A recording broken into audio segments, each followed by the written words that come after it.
Right, okay, fam, let's say Rahubat, Musbatu, Shlil, Wu-Sabat. This is greetings, Fabians of Wu-Sabat. Before we start, I am Haptui Ray Atam Hatap, one of the many student teachers, feminines as well as masculines of the master teacher, Parna Babiananan, affectionately referred to as Baba Yanun. Parna Babiananan translates as the galactical master of heaven and earth, who incarnates in the body of His Excellency Dr. Malachi Z.K. York Okran, 33 degrees over 720 degrees. When we say it's 33 degrees over 720 degrees, we mean he has 360 degrees of knowledge of the physical, information, and 360 degrees of the non-physical, the etheric realm, outformation. Combine the two, you get 720 degrees. Follow? So he is here to raise us up, so we too will attain those degrees and become what we refer to as Pamun Babu, the ones of the galactical masters. Pamun Bab Tatu, we should also say, when you say Pamun Bab Tatu, we mean the feminines as well. Okay? So, can we be heard on Clubhouse, Zoom, in the listening audience? I'll take the silence and say yes. All right. So, before we start, this is what we'll be reading from. This is called Nuwupu, Nupu, and Yanun. This is part 2 of the class we did a couple of weeks back. So we can try and finish off today's class. We'll be reading from this particular actual fact called Wu Noap. Okay. A lot of information we'll be reading from this. Does it have a number, sir? Number 6. Actual fact number 6. Actual fact number 6. Yeah. Wu Noap. Okay. So before we start, I'd like to do a little prayer coming from Parmut Sahu the 9, this particular scroll. Okay. Okay, this is from page 8. Pa Namazur, the prayer. Munwap o Hayna Namuz. Nawapians, let us pray. Muslafu Nunun, Yakeathir Jawif, Yakhasat Nunun, Asghoinun, Lame Anun Namuz. أغفرن لما حامل عنكم ونصي له داعت عنكم لما عنن هجوجا نصر وقاوحل عنكم أخاثير شليل حياة نون. Our ancestors who are inside of our own genes, hear us when we pray.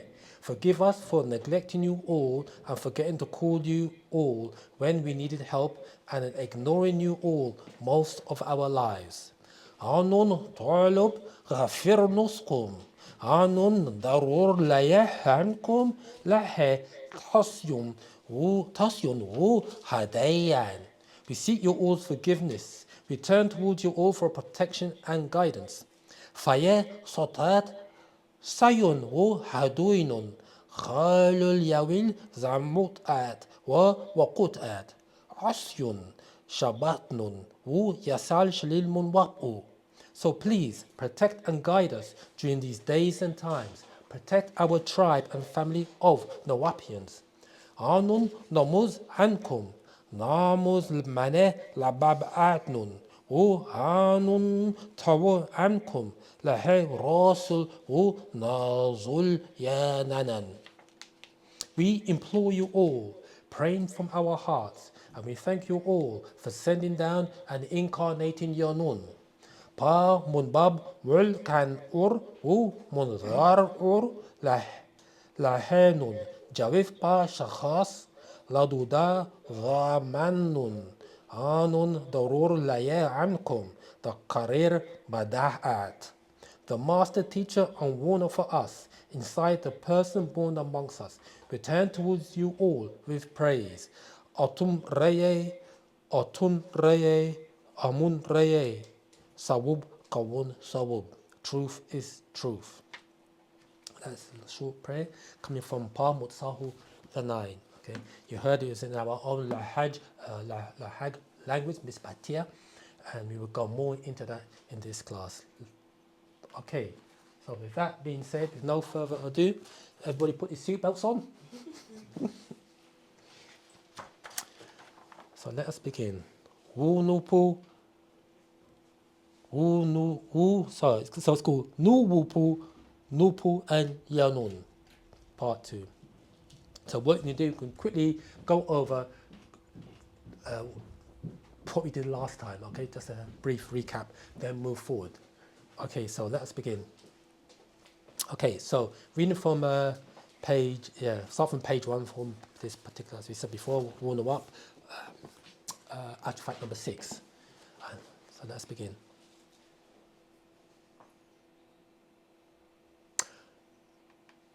Pa Munzal, Pa Safan Mayetad. Pa Munzal Nadar, Pa Safan Mayetad, the sacred papyrus Shalil of Pa Munzal Nadar, the incarnated overseer Amun Nubre Akpata, Pa Hanutu Zedi. Pa Hanutu, the keeper of secrets, Zedi is the sacred order of Yanun. The sacred, it's got there. The sacred papyrus of the incarnated one overseer Amun Nubre Akta Melchizedek. Bi paranana shilreye, Anun, Wu Atum, Wu Atun, Wu Amun, by way of the names of Re, the sun, Anun, continual existence, and Atum, self-sufficient one, and Atun, the unique one, and Amun, the hidden one. Pa daraj shil radatat, the scroll of eyes, Wu Noap. Okay, lots being said there. So. But again, we've got to hear the tones. Wu-Sabat, as we said before, or we say Wu-Sabat, or Mispatia, the correct term, our language, and or we hear the word Noapui. These are tones created by one of us for all of us, because each race has their own tones, frequencies, and vibrations by which their body vibrates at. And this is our language for this day and time, what we refer to as the hereafter. From the year 2000 marks the hereafter. The prior to that, for the last 6,000 years, we was in the AD, the Adam's calendar, the AC calendar, up until the year 2000, which marks the end of the 6,000-year rule of the Adamite race. Okay. So now, let's begin. So, 1. Noap is divided up into 3 degrees. Wu Noap and Asu Noap and Nabu Noap, called Wu Noap. We only give its true meaning from mouth to ear, for it is not for disagreeable forces to speak its hidden meaning. For by that formula the heavens will be open and many beings come. It is also written Nuwabu. Now, that's the first verse. And there's a lot of jewels that the Master just written there for us. For those who have the listening ear. So it says Nuwapo. Let me ask a question. Question time now, fam. What is the difference between Wu Noap and Nuwapo? What's the difference between Wu Noap and Nuwapo? Someone says to you, go ahead, Zama, jump for the mic. By the way, don't be afraid to answer, fam. We're all fam here. Go ahead. What's the difference between Wu Noap and Nuwapo? Wu Noap is right knowledge, right wisdom, right understanding. And Nuwapu is the application of the right knowledge, right wisdom, and understanding. So what do you call Nuwapians in our Lahaj? Nuwapians, we are the Nuwapians, I'm practicing. Yeah, but what do you call them in the language, Nuwapians? How do you translate Nuwapians into Nuwapic or Mispatia? I don't know. Nuwapo. Nuwapo. Or Munwapo. Okay. So, and Wu Noap is? Wu Noap, right knowledge, right wisdom, right understanding. Okay. You're right. Anybody else? The brother's right, but we're looking for... can anyone build on that? Let's put it that way. Can anybody build on that? It's good that you're at the front, Samantha, because you're at the back, it'd be hard to catch. But people, the brave ones always sit at the front, you know what I mean? Okay, on the Clubhouse Zoom, what is the difference between, what does, somebody says to you, what does Wu Noap mean? Or what is Wu Noap? The brother said right knowledge, right wisdom, and the right understanding is right, but can anybody else build on that? Zoom, Clubhouse, the chat. It's the science of all science. That's right. The science of all science. What does that mean?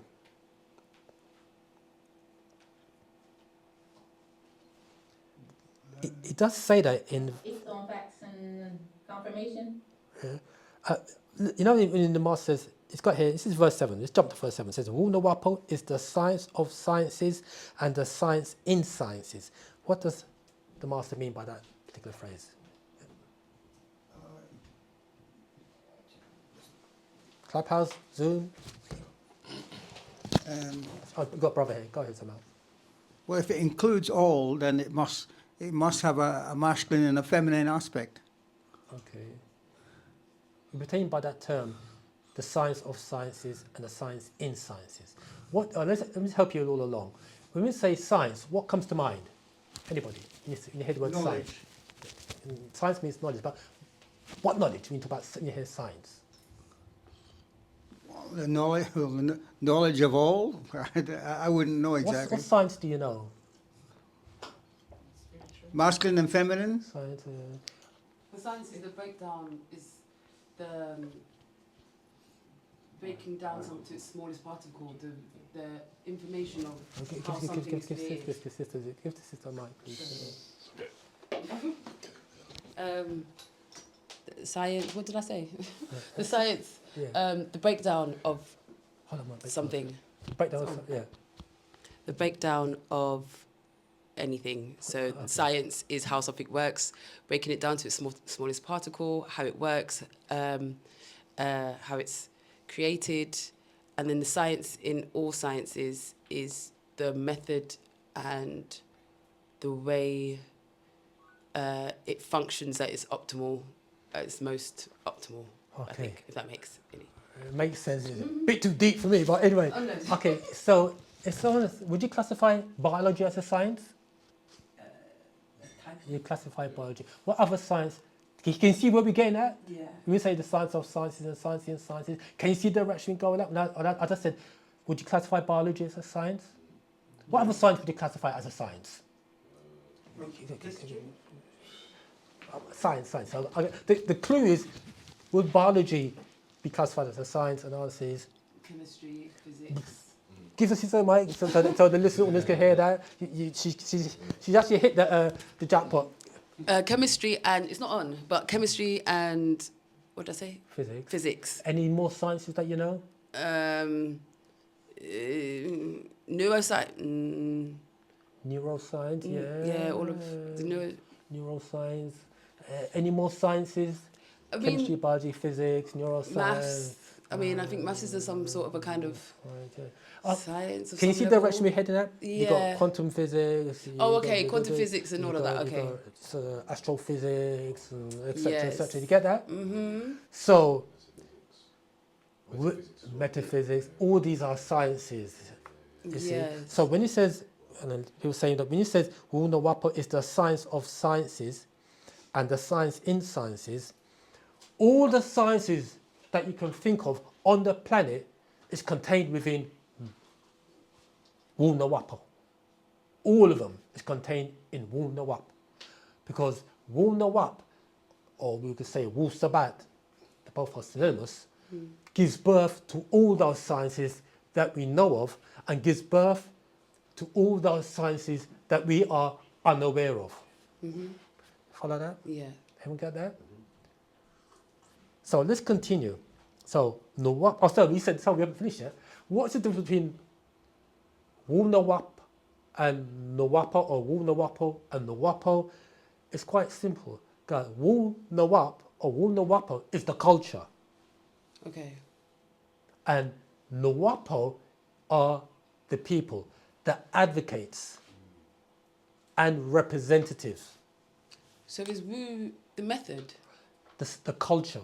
No, I know that. Yeah, But what would be, is the there Wu. a method or the science, obviously, but the method of getting to the science? The method to getting in the science is the knowledge contained within Wu Noap. Okay. You follow? So when we say the word Wu Noap, we're talking about the culture of Noapo or the Noapians. Wu Noap, we say the Wu Hin, Wu Zoroastrian, the word Wu pertains to the culture of the people of the Noapians. Wu Noap is the culture. And remember that when we say culture, culture is all inclusive. Your culture is representative of who you are as a people, as a race. Salal u. Say something else as well. Yeah, so it's your means of identification. So without a culture, a people have no means of identification. Everyone get that? Because it is, when we say all inclusive, we mean all inclusive of everything and anything that pertains to you as a shakhasum, an individual, and as a mushkhas, as the people. Okay? Everything is in your culture. And the advocates and the representatives are called Munwapo, or we say Nuwapo, or we say Wu-Sabat. The same terminology applies, the same description applies. We say Musbato, the same terminology and description applies. So these are terms that we give of ourselves from ourselves. So only we hold the true meanings behind that. No one else can say, well, let me Google that, because you won't find it in Google. We are the Google. Follow? So it's very important to have an understanding of what the actual culture, the name of the culture, and who are the advocates and representatives.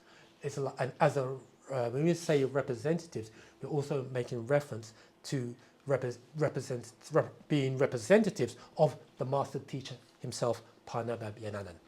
Okay, so that's a little thing. So when it says Nuwapo, we first have to identify what does Nuwapo mean. You know. So let's continue. It's like you're talking to, let's say, a Muslim, and say to him, before you even open the book, what does the word Quran mean? And they just scratch your head, so you don't even know the meaning of your front cover of your own book. So before we even open I don't know, I tested them, I didn't even know the meaning. What does the word, I didn't say the meaning of the Quran, I say to them, what does the word Quran mean? And they just say book, and I say to them, well, read the second chapter of the Holy Quran, the second verse, and they say, no. Anyway, so that's them. So we've got to armor ourselves, you know, as I mean, say advocates, that's like saying practice what you preach, you know. Yeah. So you can't preach one thing and doing something else, you know what I mean? Yeah. You know what I mean? And so, you know what I'm saying anyway. No problems, get to the mic, go ahead. But something is sort of bothering my mind, and that is that can the teacher, can he embody both the male aspect and the female aspect of which we see in nature? No. Yeah. What it is you see, it's like this, is that when you look at nature, right? Nature, or we say gender, is dual, masculine and feminine. So you have masculine, every masculine has feminine inside of him, and every feminine has a masculine inside of her. So it depends. So both of them are equally balanced, but also takes into effect, you know, what was predominating within the mind of the mother during pregnancy. So that's a very important factor as well. So there are a lot of factors that are embedded within when you talk about gender. Okay, so just like if you look at this from a scientific perspective, you know, you have these two forces: the centripetal force, which is feminine, masculine, and you've got the centrifugal force, which is feminine. These are two forces, but equally balanced. For example, if you take your heart as an example, when blood goes into the heart, that's a centripetal force. When blood exit the heart, that's a centrifugal force. So both of those forces are working in synchronicity with one another. Just like the right and the left hemisphere of the brain, the right hemisphere is regarded as being feminine in polarity, and the left hemisphere is regarded as being masculine in polarity, but both of these forces are working in synchronicity with one another. Okay? Within one individual. So we don't need somebody who is particularly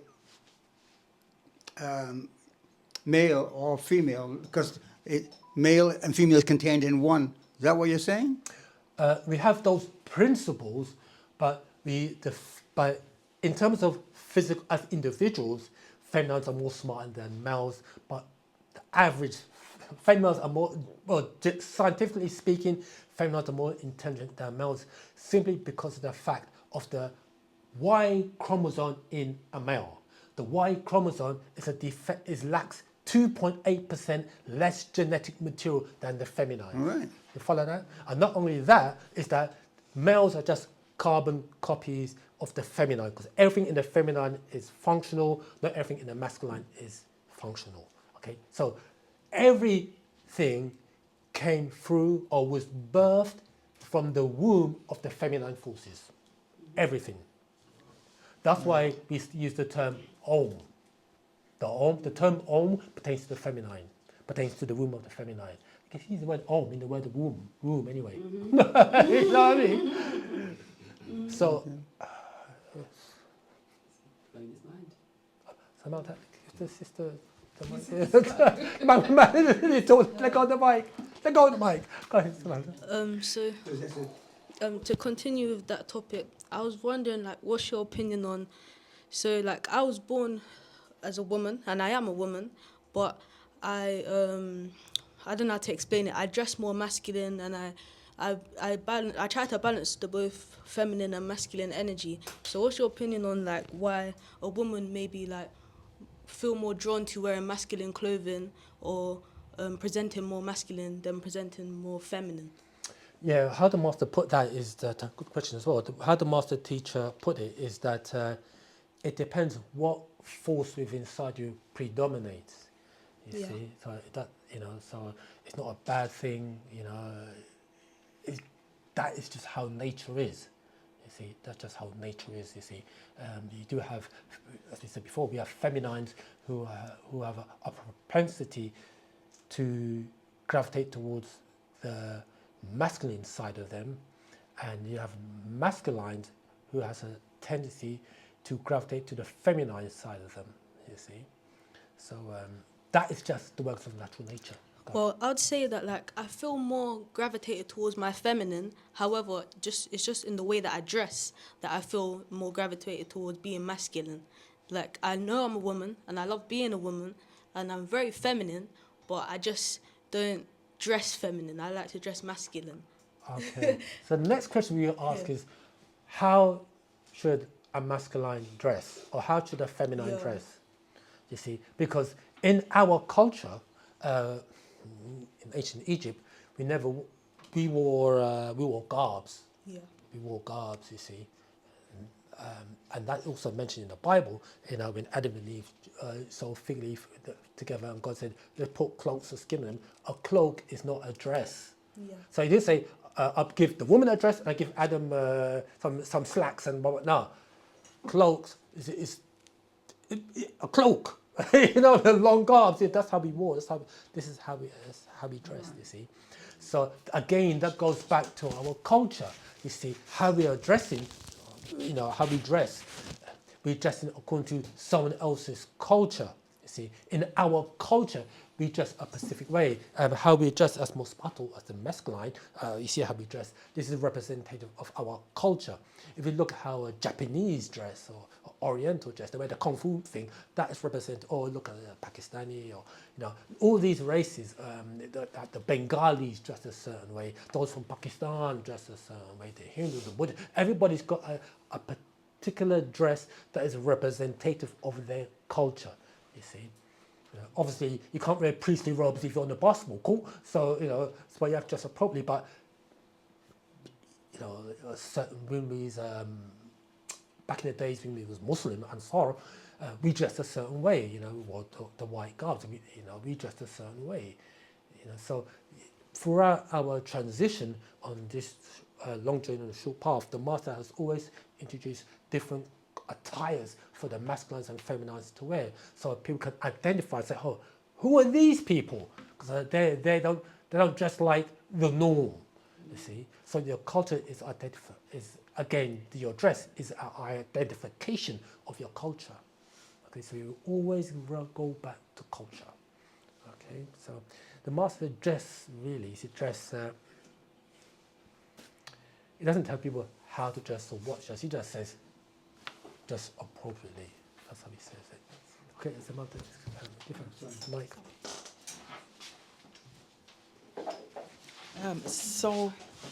Okay, in the Bible, I can't remember which book it is or chapter or verse, but I remember reading where it states a woman shouldn't dress like a man, and a man shouldn't dress like a woman. Yeah. What's your understanding about that? Okay, let's try and find out.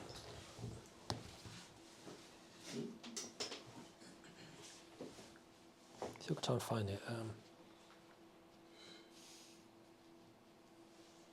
So we'll try and find it in here.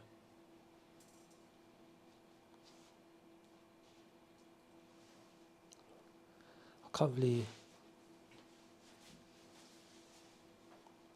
Yeah, I can't really find it at the present moment. Yeah, but I hear that. So people should be, what they're basically saying is basically dress appropriately according to your gender. That's what it's basically said. Yeah, so that's it really in a nutshell. You see, so, okay.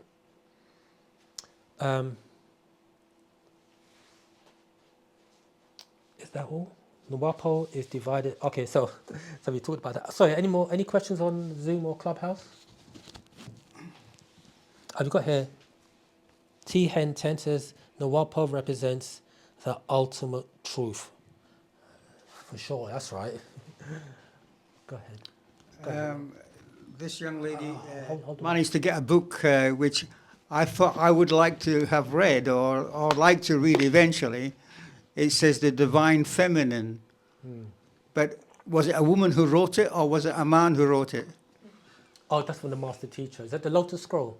No, it's the Sacred Feminine. Sacred Feminine, sorry. Gospel of the Sacred.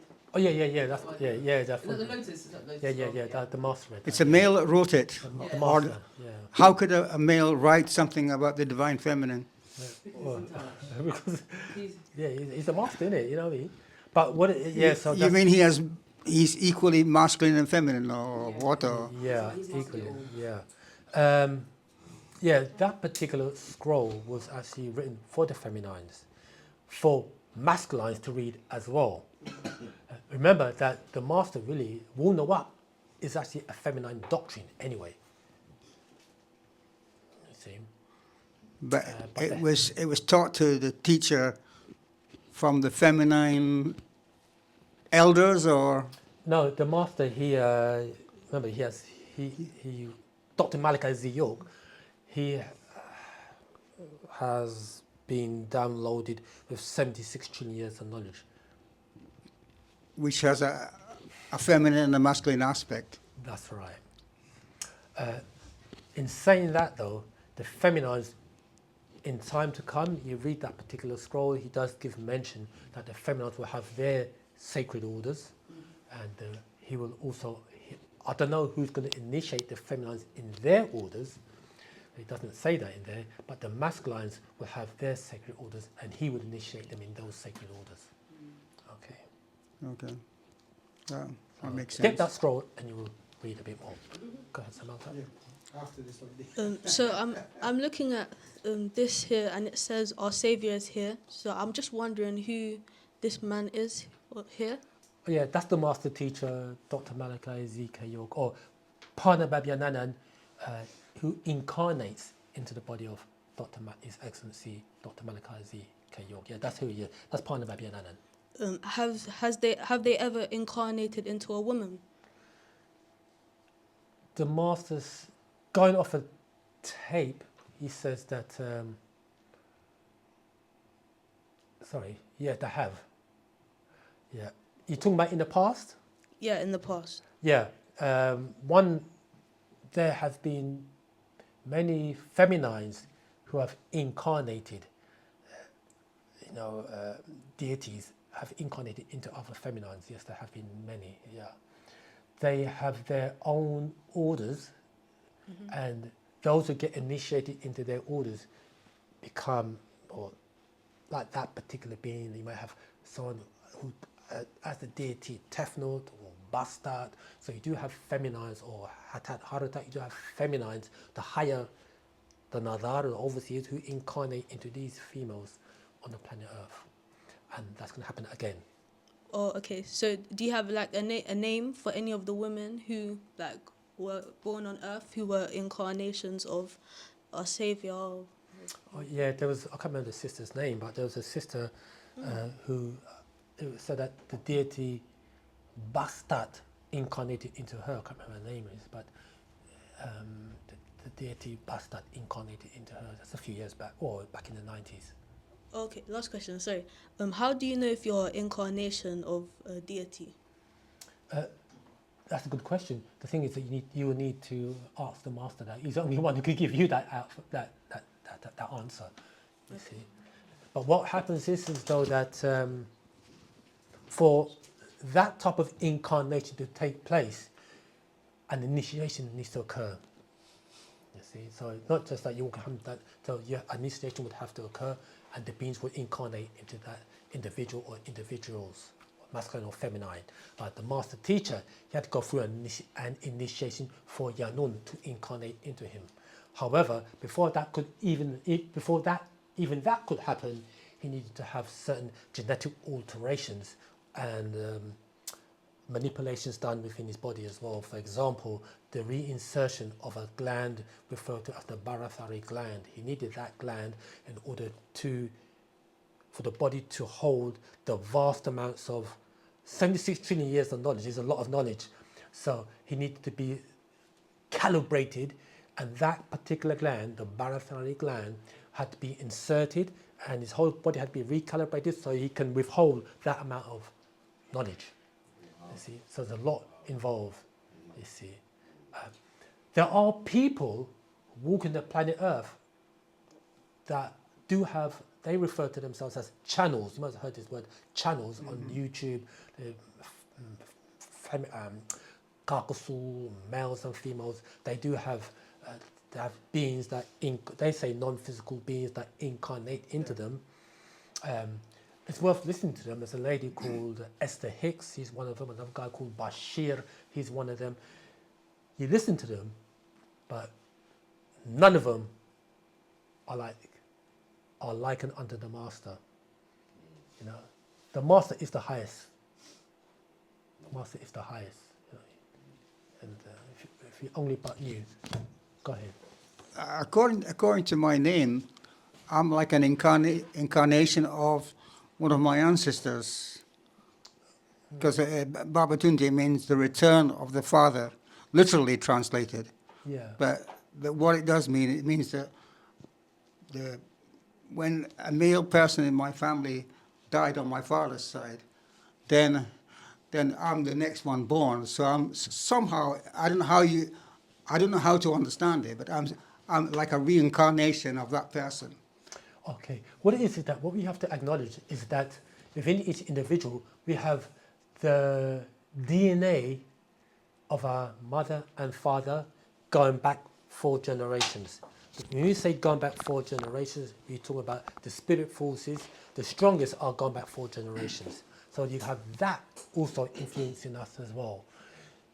So within from the male, the DNA from the father is from the cellular DNA, not the mitochondrial DNA. Because remember, within each cell, there are 2 DNAs. There's the DNA of the cell, the cellular DNA, and there's the DNA of the mitochondria. They're also not referred to as extra chromosomal DNA or mitochondrial DNA. The mitochondrial DNA is transferable only from the female never from the male. Because within the sperm, the sperm has three parts. You have the head, the middle, and the tail. The mitochondria in the sperm is in the middle section of the sperm. The cellular DNA is in the head of the sperm. So when the sperm fertilizes the egg, the middle section and the tail disintegrates, and it's only the cellular DNA of the father that inherits or goes within the egg or the ovum. You follow? So when a female looks like her father, that's because of the DNA that was once in the sperm. You get that? But the mitochondrial DNA that a boy or a girl inherits, that's coming from the mother. The mitochondrial DNA is only transferable by way of the female. Okay? You see, so when we talk about the science of science, now you can understand that we should study about science. Okay? The master said that not only we should study about science, but we also should study about the human body, from head down to toe. And the master also specifically said we should study about quantum physics as well, because quantum physics is spirituality explained from a scientific perspective. A lot of things will be made clearer if we study quantum physics. Okay. Go ahead. Now. My question is, from what the sister asked about the female deities, I was reading in a group, it was talking about, someone mentioned about how the Bin Yanun does not incarnate without Bastat. I never heard of that before. No, because she then went on to explain that, this is what she said, I'm reading off what she said. At the time, it was Elizabeth Westbrook, That's right, yeah. known as Nefu, who was named as Basastat by Baba. That's right. He said Basastat incarnated Nefu. She was made into the first female pharaoh in our tribe. Yeah, that's right. Yeah, that's the sister I mentioned that. Bastard, yeah, that's the one. You spoke of earlier. Yeah, I couldn't remember her name, but yeah, Nefu. Yeah, they call her the messenger at the time. Yeah, so yeah, there's a lot behind that. But anyway, Samantha, give this young sister. Oh, do you want to say I'm something? going to ask a question. So the question I was going to ask is, how many wives are you allowed in our culture? Oh, So, yeah, Martin said one. just one. Yeah, but what Yeah. he said that is how he dropped it was that in order to have more than one wife, there's got to be a reason for that. But you could be of a certain age, be like an elder, and you can't just have one wife because you know, the doctrine says in Tartarak that it says you have up to 4 wives like Muhammad, or Muhammad had 13. But anyway, you can have up to 4 wives, but you could have a reason why you want an additional wife, and you've got to consult wife number 1 and get her approval before you even decide. So, but the thing is also is that because of how we've been, especially feminized, how they've been brought up in the Western world, you see, they have a certain mindset different from, say, the sisters in Africa, or like a Muslim or whatever. She's have a different mindset because of how they've been brought up here in the West. So we have to take that into consideration as well. So a lot of things to be taken into consideration, but the master did say that when you become an elder, you are entitled to have more than one wife, but not just like, I'm an elder now, bam, I get some more skirt. If they financially emotionally take care of them, Yeah, equally. And let's say you want another wife, and she's got about 4 or 5 kids, right? You have to look after them as well. You know what I mean? And, anyway, go ahead. It doesn't work the other way around, does it? A woman can have many I haven't. partners. It might be in the book there, but in the Lotus book, but I need to. The sister feels free, then you can ask her. Go ahead. Go ahead. But like, why would you have more than one wife? Like, how do you develop a deep connection with more than one woman without it becoming like, I don't know, I feel like at least one of your wives, you're not going to have as deep of a connection with as towards the others. And if there's more than one person in the relationship, doesn't that, like, I don't know how to explain it without it coming out a bit like, you know. Cause I just- contention. Yeah, I just feel like when you have a deep connection with somebody, it's sacred. So it should just be just you two involved in a situation. When you start adding in other people, doesn't that become like, oh, like that one person just wasn't enough for you? I don't know. Yeah, that's why we said that if a man wants to take another wife, he's got to consult wife number 1 first, and you've got to have a good reason for wanting to have another wife as well. Because cultures, it's like if the first wife couldn't have children, you'd want a younger wife to bear children, or if the older one's sick and the older wife is sick of the same sort of age, you want a younger one to take care of them both, or look after the younger kids. So in the African culture, I've seen. We'll take the mic. In African cultures, there's reasons for it, but in Wu-Sabat, I'm not too sure if it would be the same principles. It's just to make sure that as a man, you can take care of your responsibilities and do it honestly and fair, I guess. Yeah, rather than have a side chick, you know. But the thing again, though, is a good point you brought up, because again, it goes back to how we've been conditioned in the Western world. They call it adultery, a man have more than one wife, you know. But the politicians, right, you know, you heard about the scandal after they retired, so-and-so had so-and-so mistress, and from the royal family all the way down, from the top of the pyramid all the way down, they're all at it, you know. And yes, anyway, they have to go to E Island and do the thing, innit? You know what I mean? So, okay, let's continue reading, right? Okay, so, hey, you know what? This is like last time. We never got past verse number 1. Oh, this time, because there's a lot involved in this class. Okay, so Noapo is divided up into 3 degrees: Wu Noap, As Noap, and Nabu Noap. I want to stop there. Called Wu Noapo. I want to stop there and read from the Amore Institute and give you a bigger build on this. It goes on to say, this is a particular scroll here, Amore Institute, and it says, we must teach ourselves our own cultures, costume, way of life, not alien religion or religions. A person, place, or thing is alien to us Nawapians when it is not of and for us by our very nature.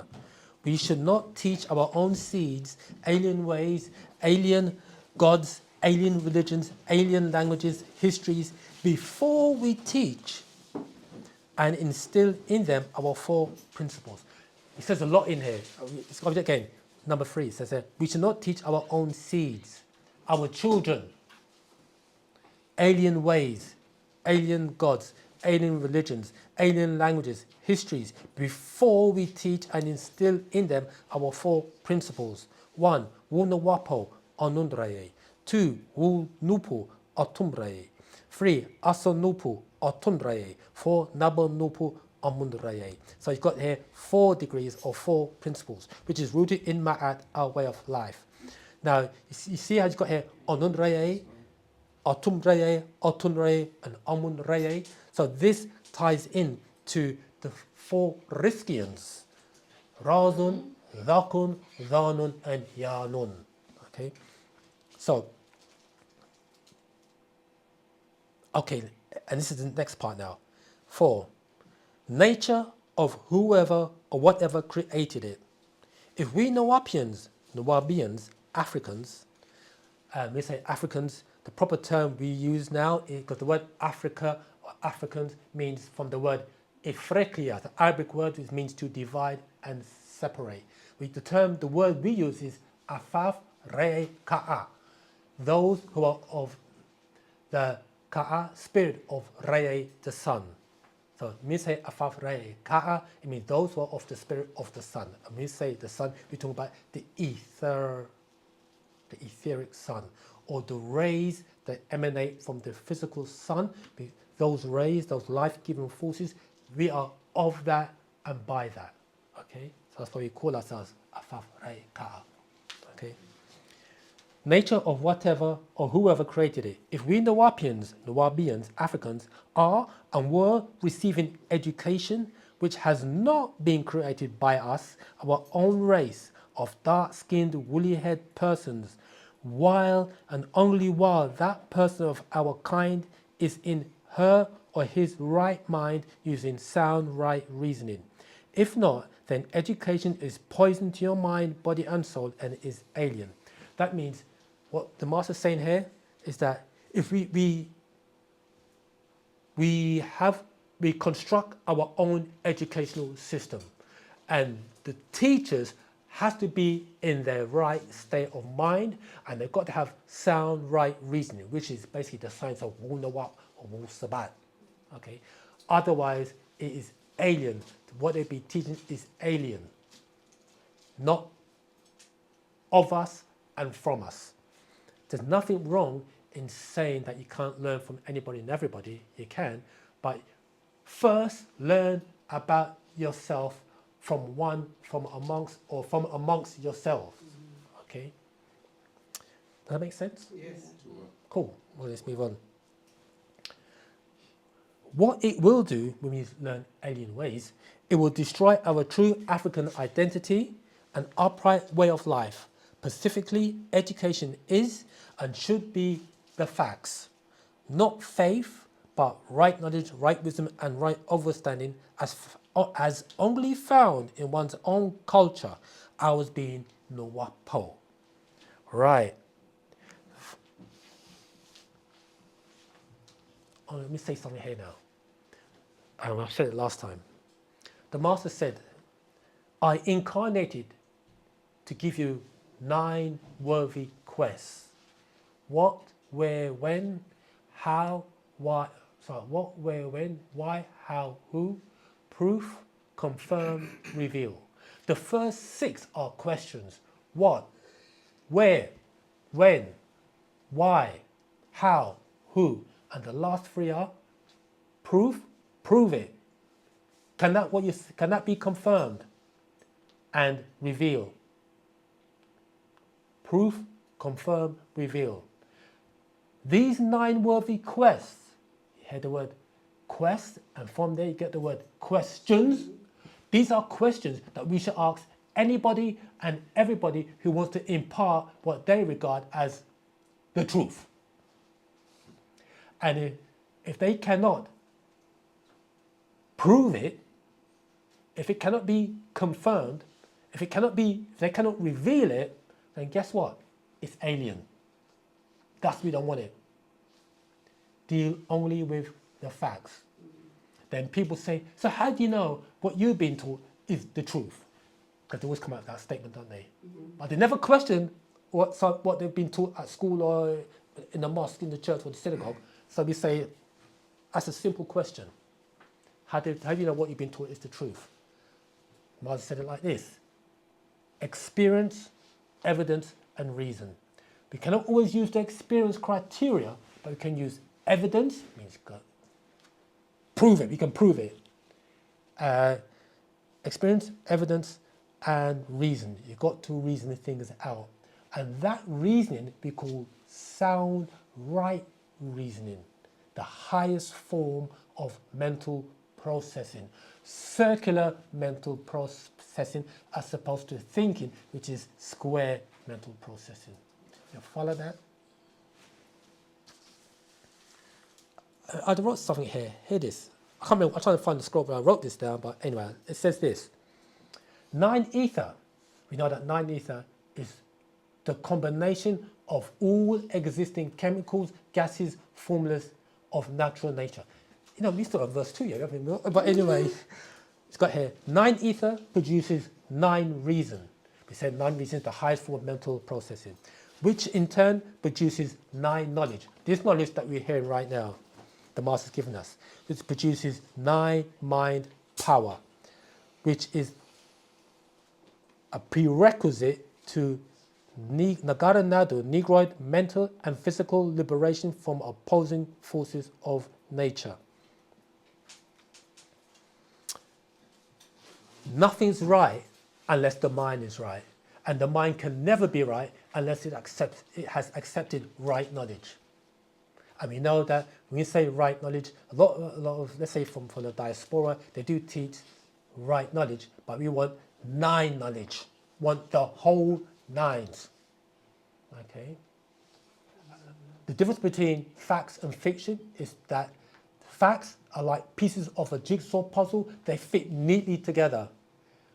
With fiction or belief and faith and hopes, the pieces of puzzle don't fit in. You have to get a hammer and man it to kind of drop it, kind of bang it in and hope that it fits. We don't deal in hope.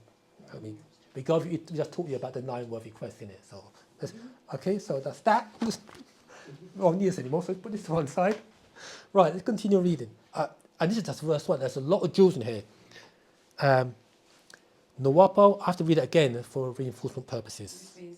Okay, Noapo is divided up into 3 degrees, Wu Noap and Asnopa and Nabo Nopo, called Wu Noapo. We just read that just now. But only gives its true meaning from mouth to ear.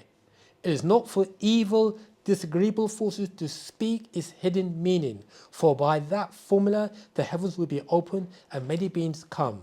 It is also written Noapo. What the master teachers say, let me ask you this question. When it says here, it's not for evil, disagreeable forces to speak its hidden. I'll read that first. Sorry, the verse up, the sentence up. We only give its true meaning from mouth to ear. That makes sense, doesn't it? You'll get that. We only give its true meaning, the true meaning of Wu Noap, what it really means from mouth to ear. It is not. It's not for evil, disagreeable forces to speak its hidden meaning. For by that formula, the heavens will be open and many beings come. What does Pa Nabab Yananan mean by that? Clubhouse Zoom? Listen, audience? Does he mean that? It's good to make an attempt, you know, because you may get it right. Does he mean that negative or disagreeable forces speaking the language may be able to use the power of the language for their own beings, like to bring their own beings on the power of Wu-Sabat? I don't know. Did you hear this? It's a good point you made. Mm-hmm. Do you know that where the masters in AGX Maths, you know when you write letters, Yeah. do you know that the prison wardens, they read the letters and then they can speak better Nuwapi than me and you put together? Yeah. They read them, of course, they use, Yeah, because what's they're this? going to study it. Rohbat. Yeah, they're going to study it. So So it can be used against us, basically, by the disagreeable forces can use it against us or for our great good. if they know its hidden meaning. But he is also saying something here, which is There is a hidden meaning. there's a hidden meaning towards Wu Noap. And we say Wu Noap also inclusive of Wu-Sabat. And it is the keys to opening the vortex. You see? There's a formula. And the formula is within the tones, frequencies, and vibrations. You see? Because the mere reading of Wu-Sabat, of the doctrine, just the mere reading, is to recalibrate your mind. And when you learn the language, the lineage, when you learn the language, it takes things to a whole new level, and you start activate dormant centers in the brain, especially the speech centers of the brain. They become reactivated by way of the language. And you've also got certain genes within the cells, within the DNA, is also activated by the language, Misbatil, or we say Nawapui or Nawapic. See, so the language is very, very important. The English language is, in actuality, is one of the worst languages. It is. The English language is the worst language on the planet. And when you, as we said it many times, when you watch them horror movies or them ghost movies or whatever, them movies, the witch movies, they don't speak. When they want to conjure up the devil or whatever the force is, you watch in their movies, they all speak in Latin. You know what I mean, you watch in certain I think it's on dollar bill, Novus, Novum, blah blah blah. It's always always in Latin. Yeah. And they say Latin is a dead language. For who? Is it a dead language for the dead? To conjure up the dead? You know what I mean? But the one without any tones, frequencies, and vibrations is the English language, the worst one. You know what I mean? However, with the master, because of how his voice is like a tuning fork. You listen to his voice, and things happen. You know, it's something in his voice that wakes people up. You know. This might be a silly question. Sorry. You say Wu Noap and then Miss Batia and Wu-Sabat. My mind might be going blank. The difference, or is it like an old word, Wu Noap, and then Miss Bat is the new, or is it completely different? Is it the different star systems that Wu Noap might be from Orion and I don't. Right. When you look at, I've got to scroll here, but when you look at the word Nuwapo or Nawabu, if you look at the vowel, the three-part verbs, is come from the word noob. The word noob means inclining to black or before the light. Mm-hmm.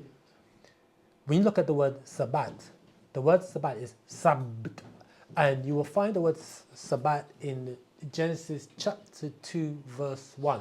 If you could read that, please. Can you get that to my Genesis chapter 2, verse 1. You'll see something very interesting here. Okay. It's good you said that as well. We haven't even talked about Nupu yet. Yeah, you mentioned, when you were saying the three, you said Nupu, but I wasn't sure if you were saying Nupu with a P or B. Oh, P, Nupu. Okay. Yeah. I said, brothers, is that the King James Version? God, Genesis chapter 2, verse 1. It says something very interesting here. Thus the heavens and the earth were finished, and all the host of them. Right, that's it. Right. Yes, Tua. Do you have the concordance for the word host in there? Can you pull that up? The Hebrew concordance. You won't see it in the English, but this is how we study. Can you pull the concordance for the word host? Host. Hebrew word for host. Yeah. You see something very interesting, and that will tie in to Revelation chapter 12, verse 7. We said this many times, and we've been up to date to 2026. Can you find it? What was the quote? I can't really find it. All I can see, it says, in Hebrew, host generally refers to a large army, multitude, or That's organized group of heavenly, earthly beings. The operative word is army. So read that verse again and put the word army in. Thus the heavens and the earth were finished, and all the army of them. Okay, and the word for army we said is Host. and the Greek, the Hebrew word for host is Multitude or army. in Hebrew. What word have they got there? Host generally refers to No, the Hebrew word. the Hebrew words. Okay, one Can you second. pull it up? Hebrew term. Good. Tazava out. Is it tasaba? Or you hear the word saba? The word there is a to Yeah, in tasaba. tasaba or saba. It'd be saba. That's how you pronounce it. Or Sabaeans or Sabians. Keep that in mind. It means the word saba or tasaba means army. Okay, the word the host means army. Go to Revelation chapter 12, verse 7. You can see something, you can tie this in.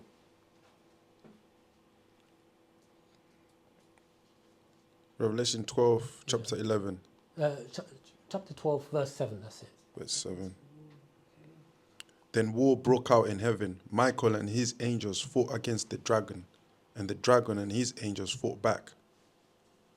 That's it. So it says Michael and his angels fought against the dragon and his angels. So a war was taking place in heaven, wasn't it? Tua. According to that, it said Michael, there's war in the heavens. In the Orion skies, there's a war taking place. Michael and his angels. The word for angels in the Greek is angelos, or messengers.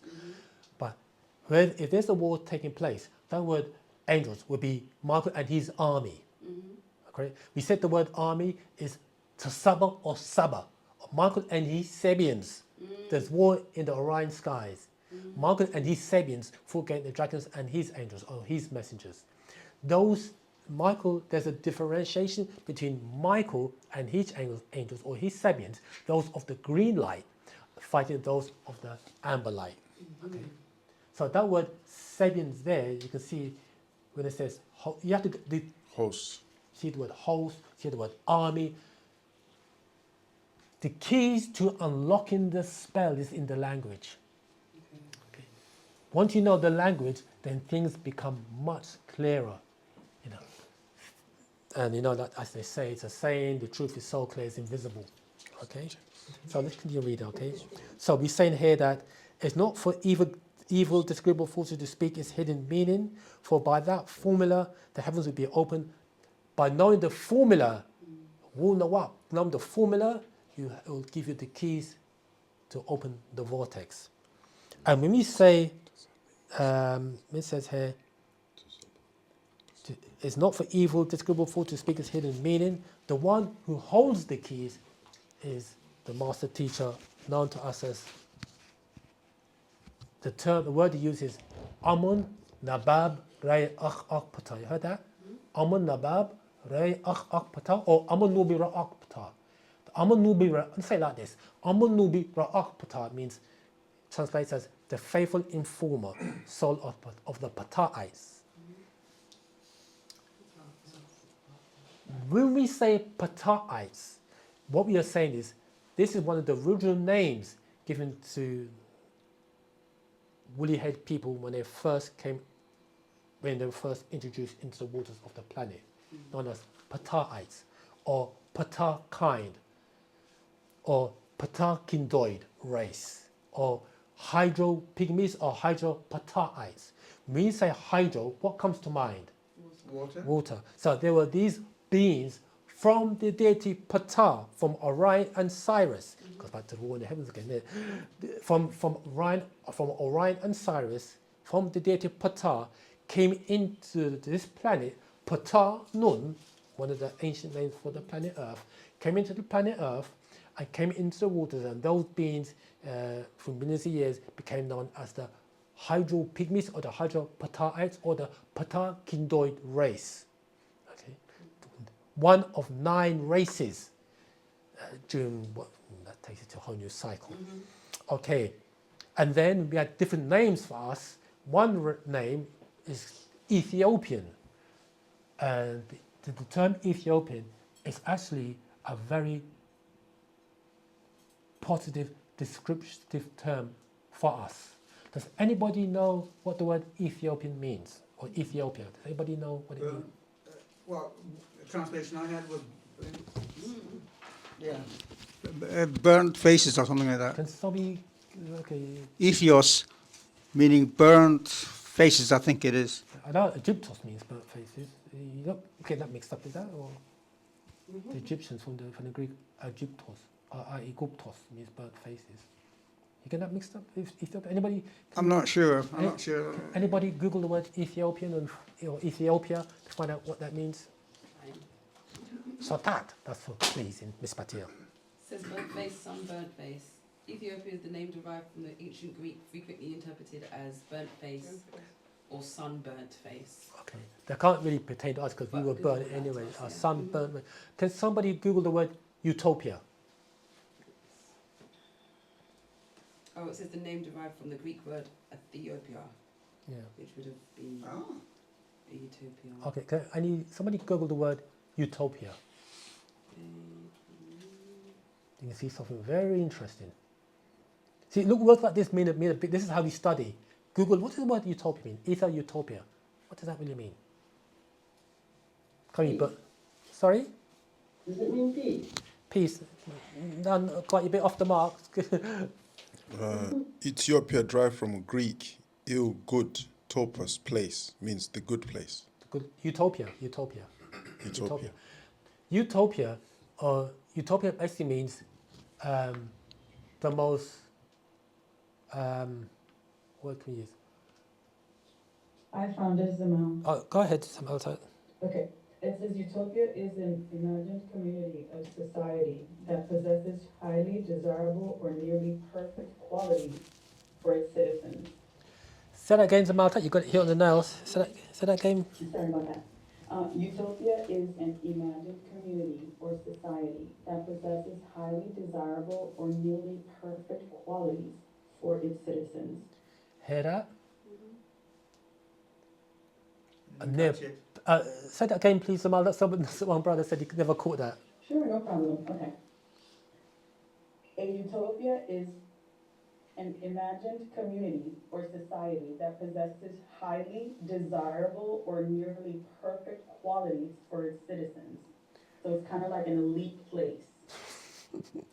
So would that make the citizens elite also? I'm sorry, say that again? Would that make the citizens of that place of utopia elite? Exactly, yes. Did you say that's representative of 9 ether beings? Yes. Do you think the word utopia or Ethiopia, do you think that'd be a good term to describe the Negroid race?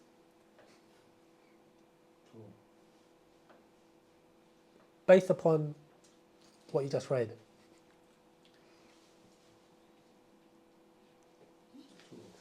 Oh, I think she's gone.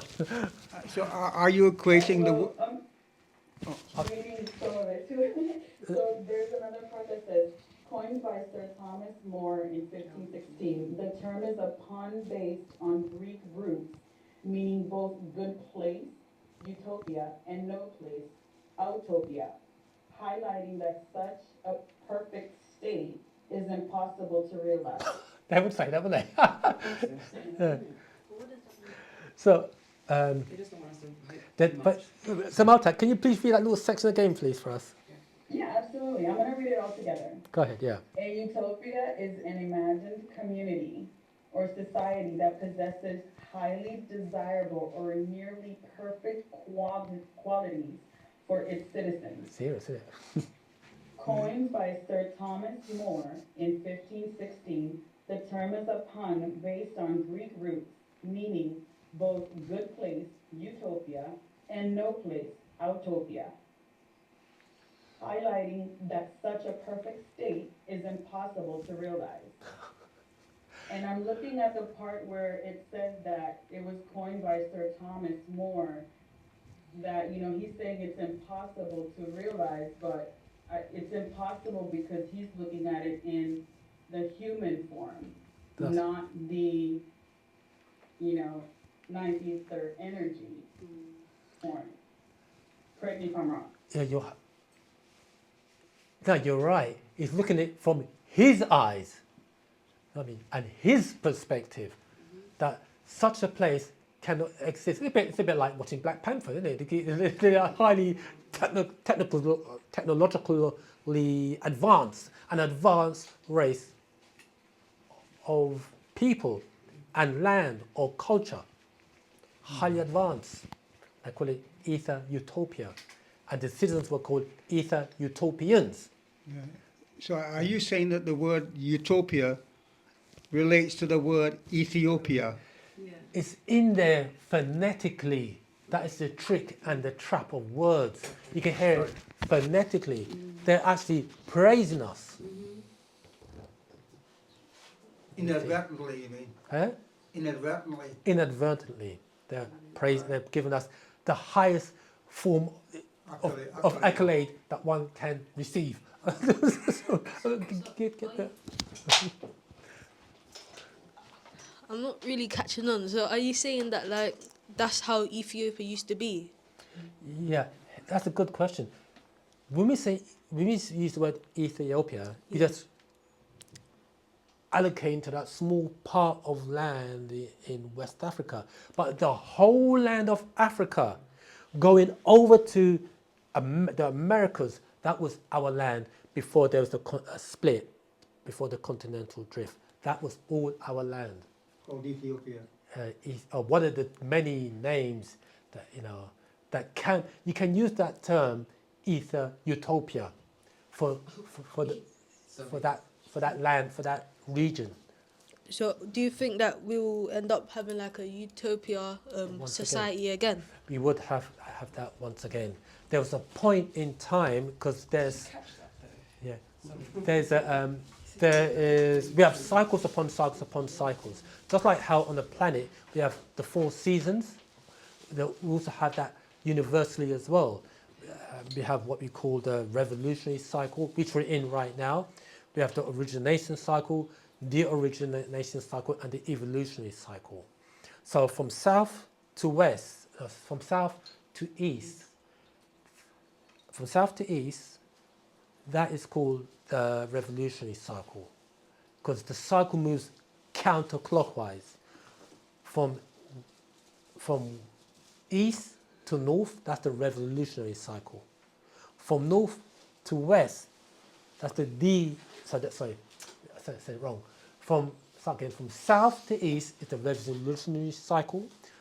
From south to east, the revolutionary cycle. From east to north is the origination cycle. From north to west is the de-origination cycle. And from west to south, on that cycle, that's called the evolutionary cycle. So on the right-hand side of the circle of space, we call it the circle of space and matter and time, one complete revolution is 72 million years. Yeah. In galactical time, it's like a blink of an eye. So on the top half of the of that cycle, from in the origination cycle, there's no death. Death didn't exist when the Earth was in its primordial state. This thing called death didn't exist. Existence only came during the evolutionary cycle. From that point down is when death existed. There are no predators on the planet. Go ahead. I saw, sorry, it's probably not going to take you too far off, but I just want to, I need to find the scroll. I saw a scroll say that Atum and Lilith made Adam. Okay. I can't remember what scroll I saw it in, but is there any guidance as to where I might find it? Or? Yeah, what comes to mind is an old scroll the master put out called The Right Knowledge. Called Right Knowledge. You'll find it in there. In there, okay. That's the one that really comes to mind. Okay? Okay. Excuse me, Zama. Oh, go ahead, Samantha. I'm so sorry. I kind of just got a glitch on my computer. Could I read something else in regards to utopia? Oh, go ahead, Samantha. Yeah, okay, so it says the key characteristics and usage examples. Idolized society. It represents an often unattainable vision of perfection in social, legal, and political systems. And technological future focus. It often appears as a hypothetical, sorry. No, you did good. Future, thank you. Future where technology solves all human problems. So that's very interesting. I looked at this and I said, in political ideology. It is used to describe theoretical systems intended to create perfect equality, often used as a guide for social improvement.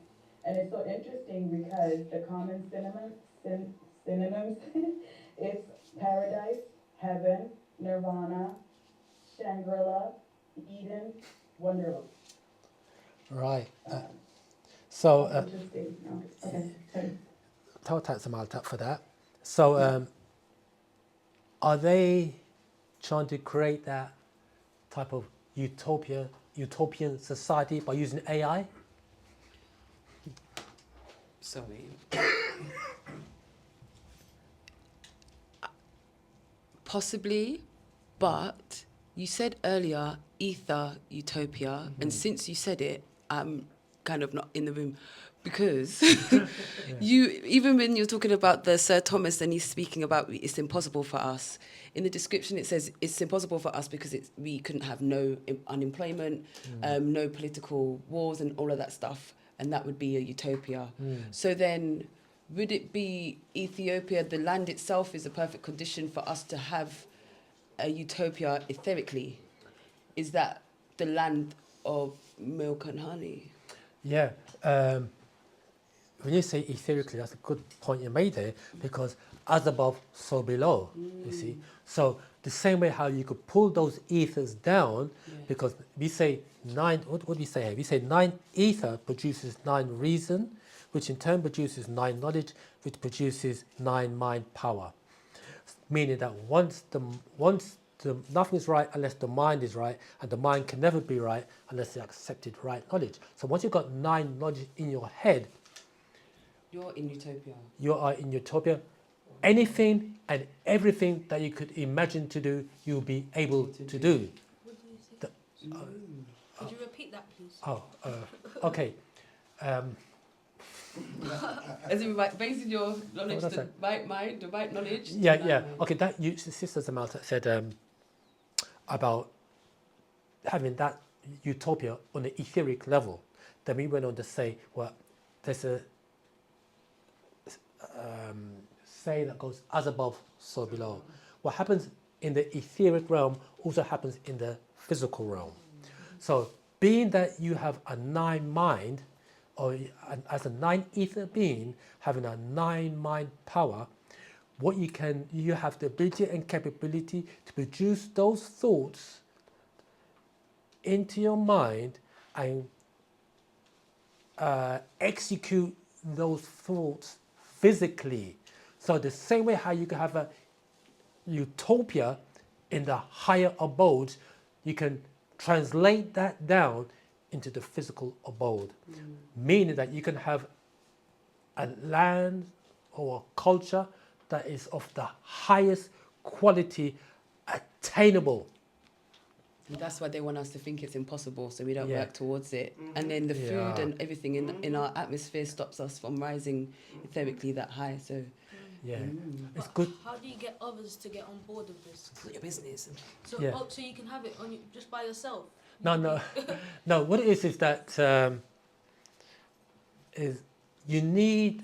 It's got here 9 ether produces 9 reason. 9 ether is a force that's with. Oh, let's say ether is a force that's within the atmosphere. It's a force that's not only within the atmosphere but outside of the planet, galactically.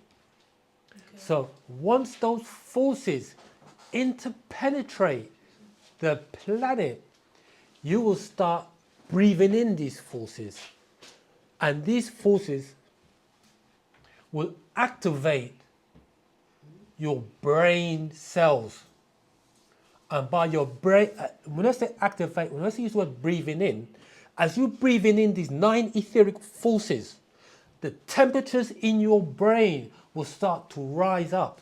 It will start to heat. And as the brain, the neurons are heating, the communication between one neuron and another starts to become enhanced. And you start to create more neurons or more synapses. So because of that, your actions will be different than somebody who is in a dead mind state. This is what Wu-Sabat is all about. Let me read something. So utopia is a state of mind. It's not actual. Is it not actual? No, place? it is both a state. State of mind. First, it's a State of state mind. of mind. And then you can create the land. You can, Yeah. First, it's a state of mind. And then, wherever the mind goes, the body will follow.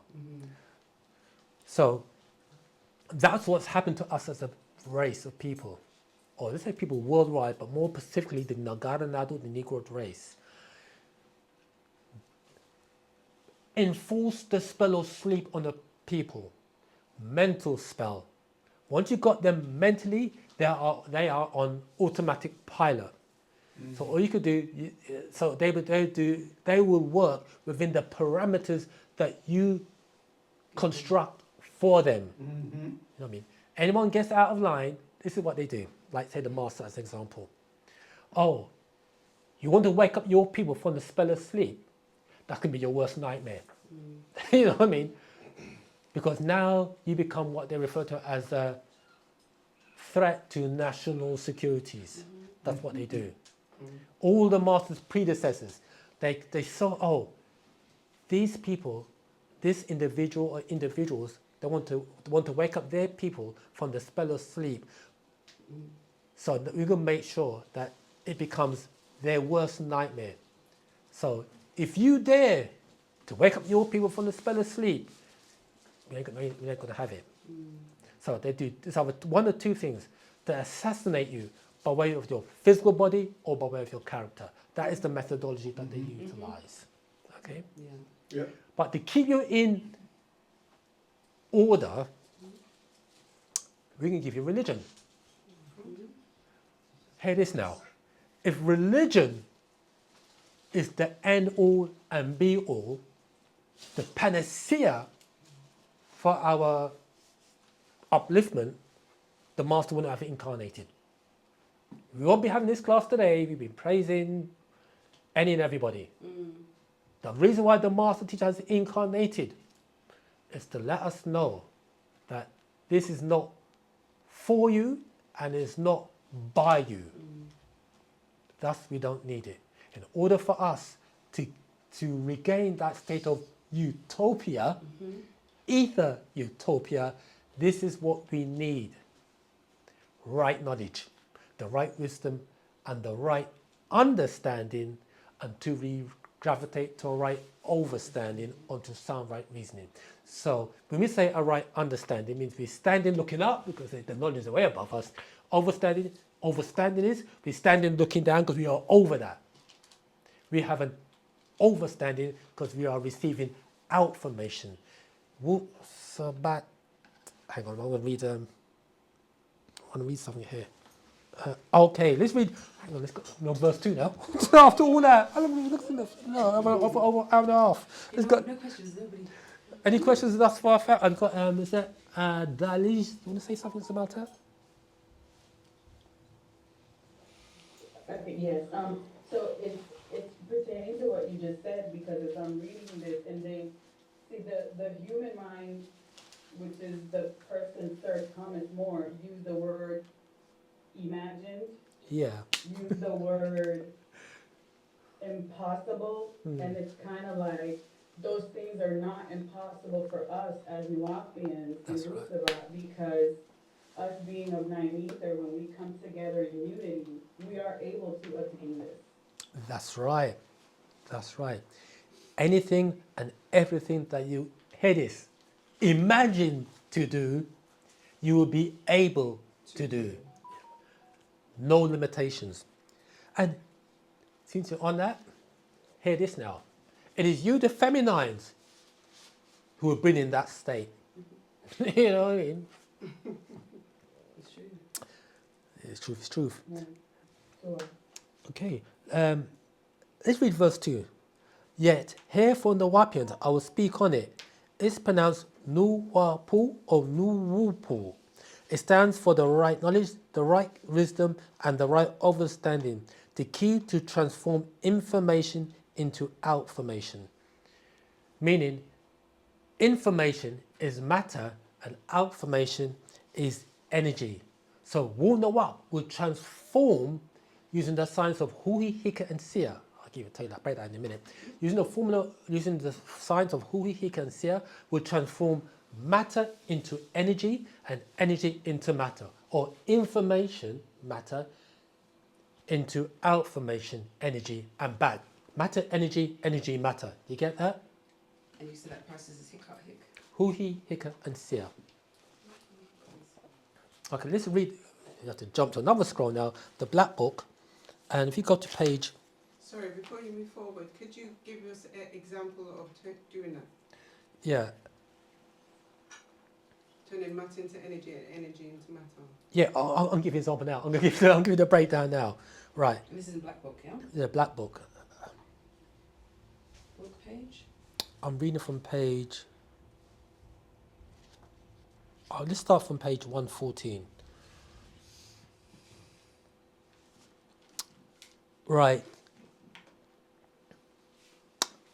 Matter, energy, energy, matter. So keep that in mind, and let's read this. It's got here, question, who or what is who? Verse 296, page 114, 296. In Egypt, Hu-He, which is who or hua, was considered the personification of utterance with which the creator Ptah, who was regarded as the creator of the physical world and deity of technology, done its work.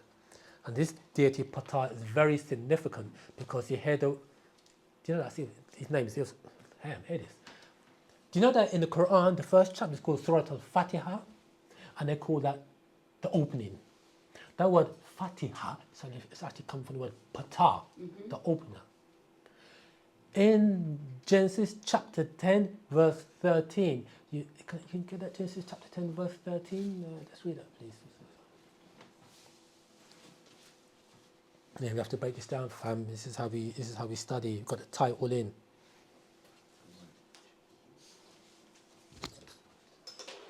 Okay. Genesis 10, chapter 18. 10, verse 13, yeah. Tie it. Verse 18. And Mizraim beget Lubin and Anamim and Lehabim and Nephatuhim.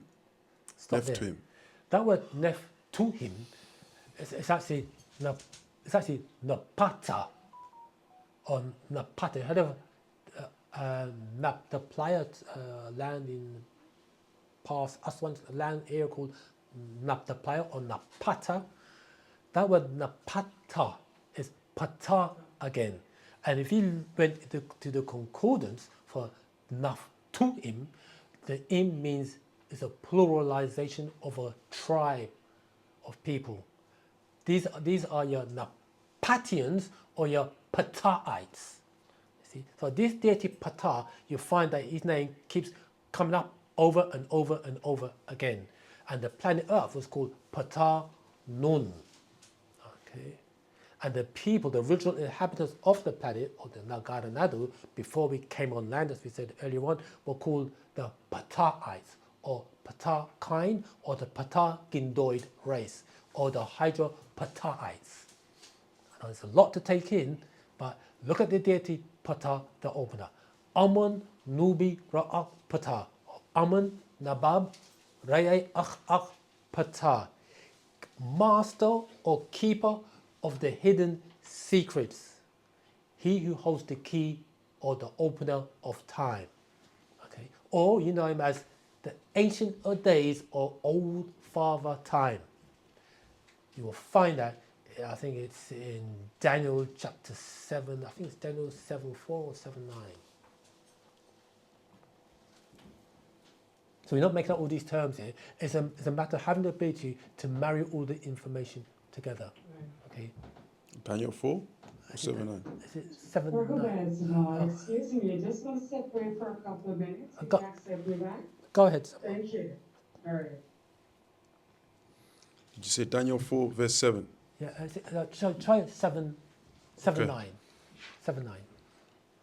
Then came in the magicians, the astrologers, and the Chaldeans, and the soothsayers, and I told the dream before them, but they did not make known unto me the interpretation. Therefore, I think 9. I think I got the wrong verse. Let's have a look. Hang on, so I can find it again here. I think I got the wrong one. It could be. Let's try.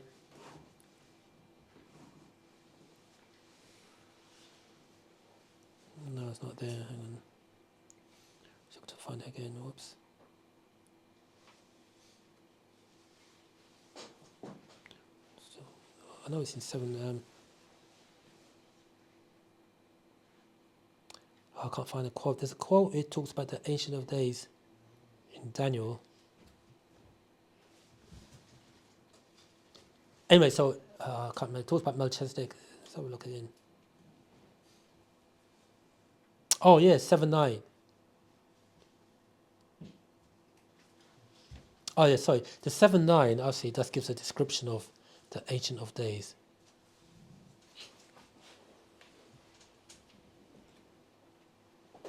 Okay, yeah. If you read, read 7:9 first, please. That's the right one. Yeah, 7:9.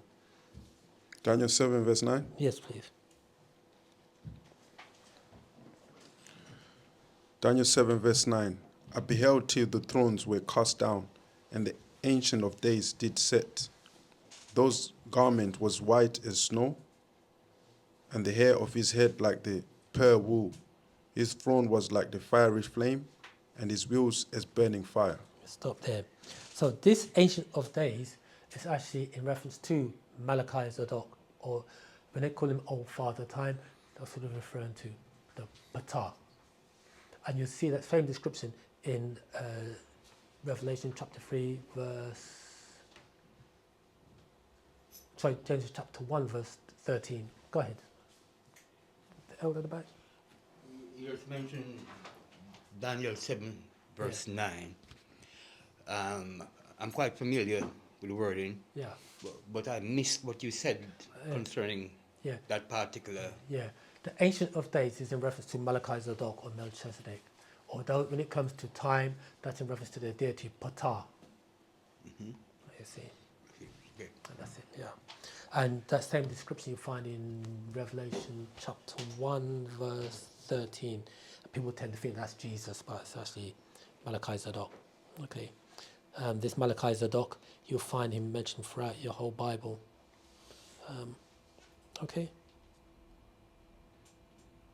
Were you saying, sorry? Go ahead. Were you saying that Melchizedek and the names that you mentioned are all one? Or one, yeah. Malachi Zadok is really it's a seat. It's a seat. And Parnababianan, he sits in that seat of Melchizedek. It's a being that incarnates from time to time to time to time.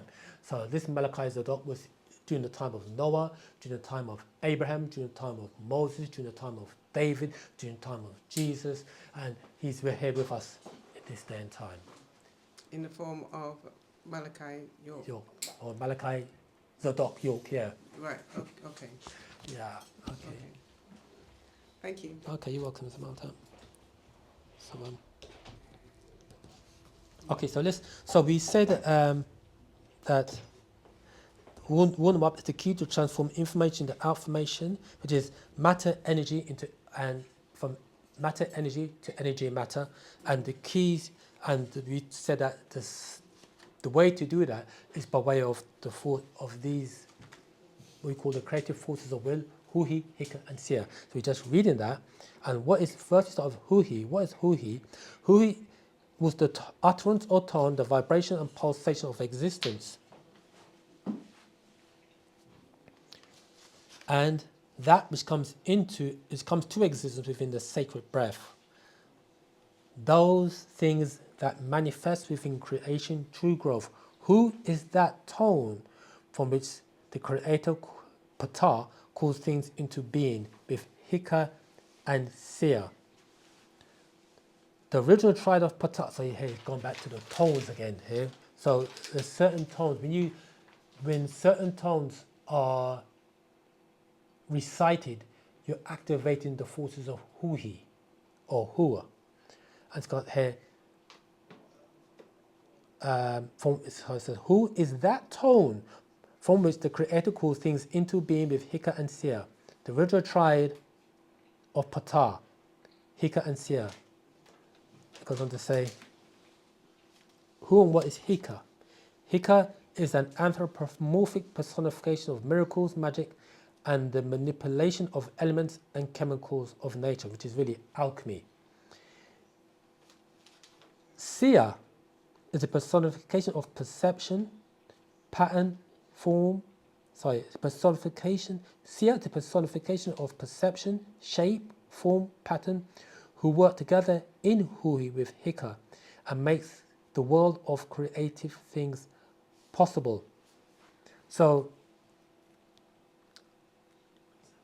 Hu-Hi is the tone, along with Hika, which is the alchemy, with the manipulation of elements and chemicals of nature, and it's got here, and Sia is the personification of perception, shape, form, pattern.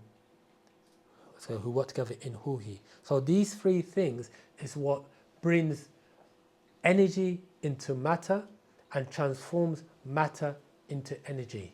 Okay? So these are forces that work with the mental or the mind.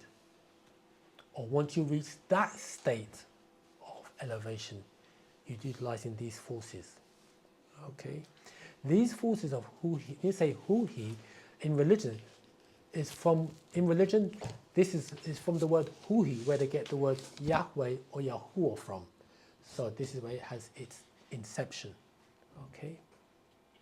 Everything that has its origins back to the Egyptian mystery system, everything. And they came and sat at the feet of those venerable masters, those black masters, and learned from them, but we only gave them 3 degrees that locked them into person, places and things, okay? Go ahead. Right. You're talking about the relationship between matter and energy and matter. I once thought that I need some clothing which was black, yellow, and white.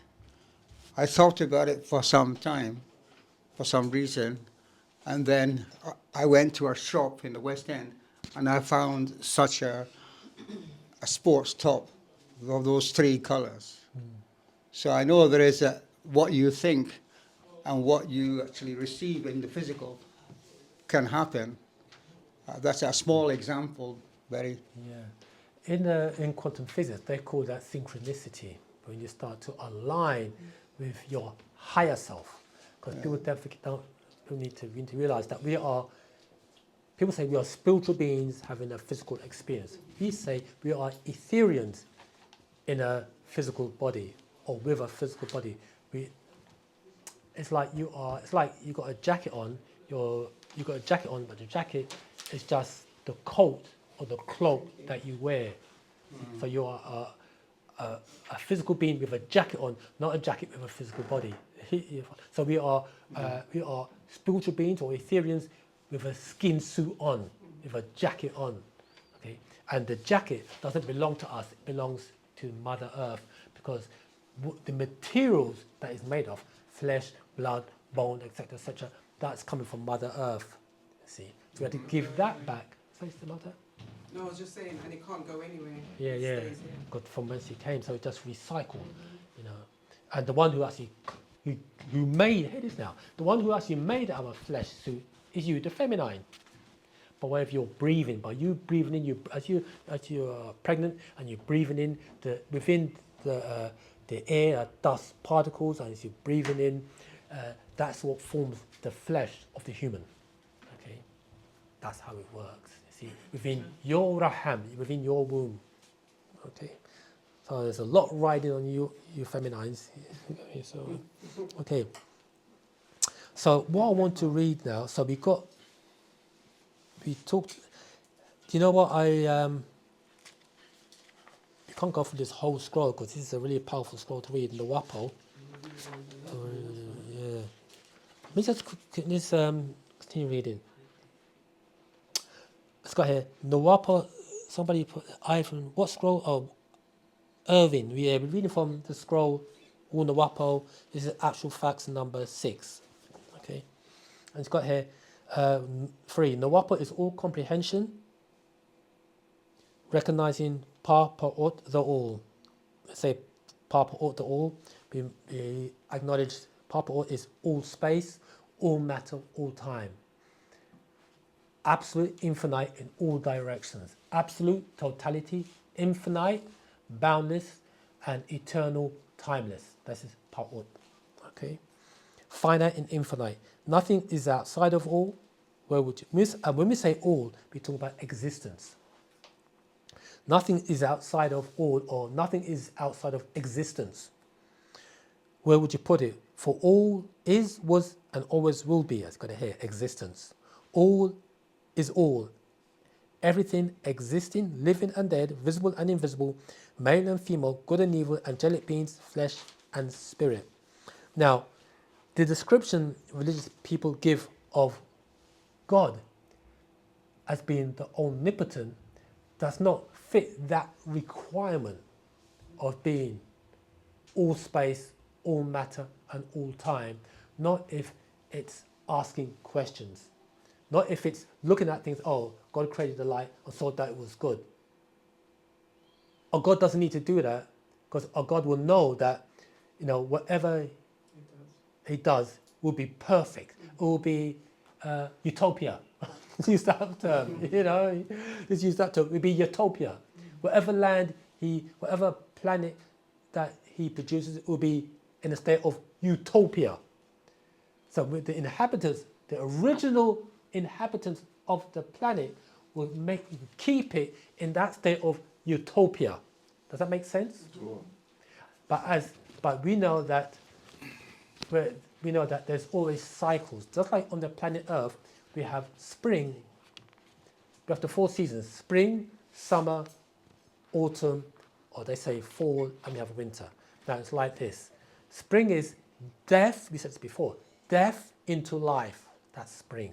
Summer is life into life. Fall is life into death. And winter is death into death. So once the death cycle occurs, you're no longer in a state of utopia, because things are starting to wane. Does that make sense? Mm. And then the cycle starts again, death into life, which is, you say, spring, and life into life. Once you're in that life cycle, you're in the state of utopia. Okay, that's why we say we look at a smart circle and you make it into quarters, and on the right side of the circle, you've got the evolutionary and the origination cycle. On the left side of the smart circle, circle of space, matter, and time, you have the de-origination and the evolutionary cycle. On the right side of the circle, there is no death, does not exist. On the left side of the circle, death exists. You get that? Sure. Okay. So that means that you're no longer in a state of utopia. When the death cycle comes, you're no longer in a state of utopia.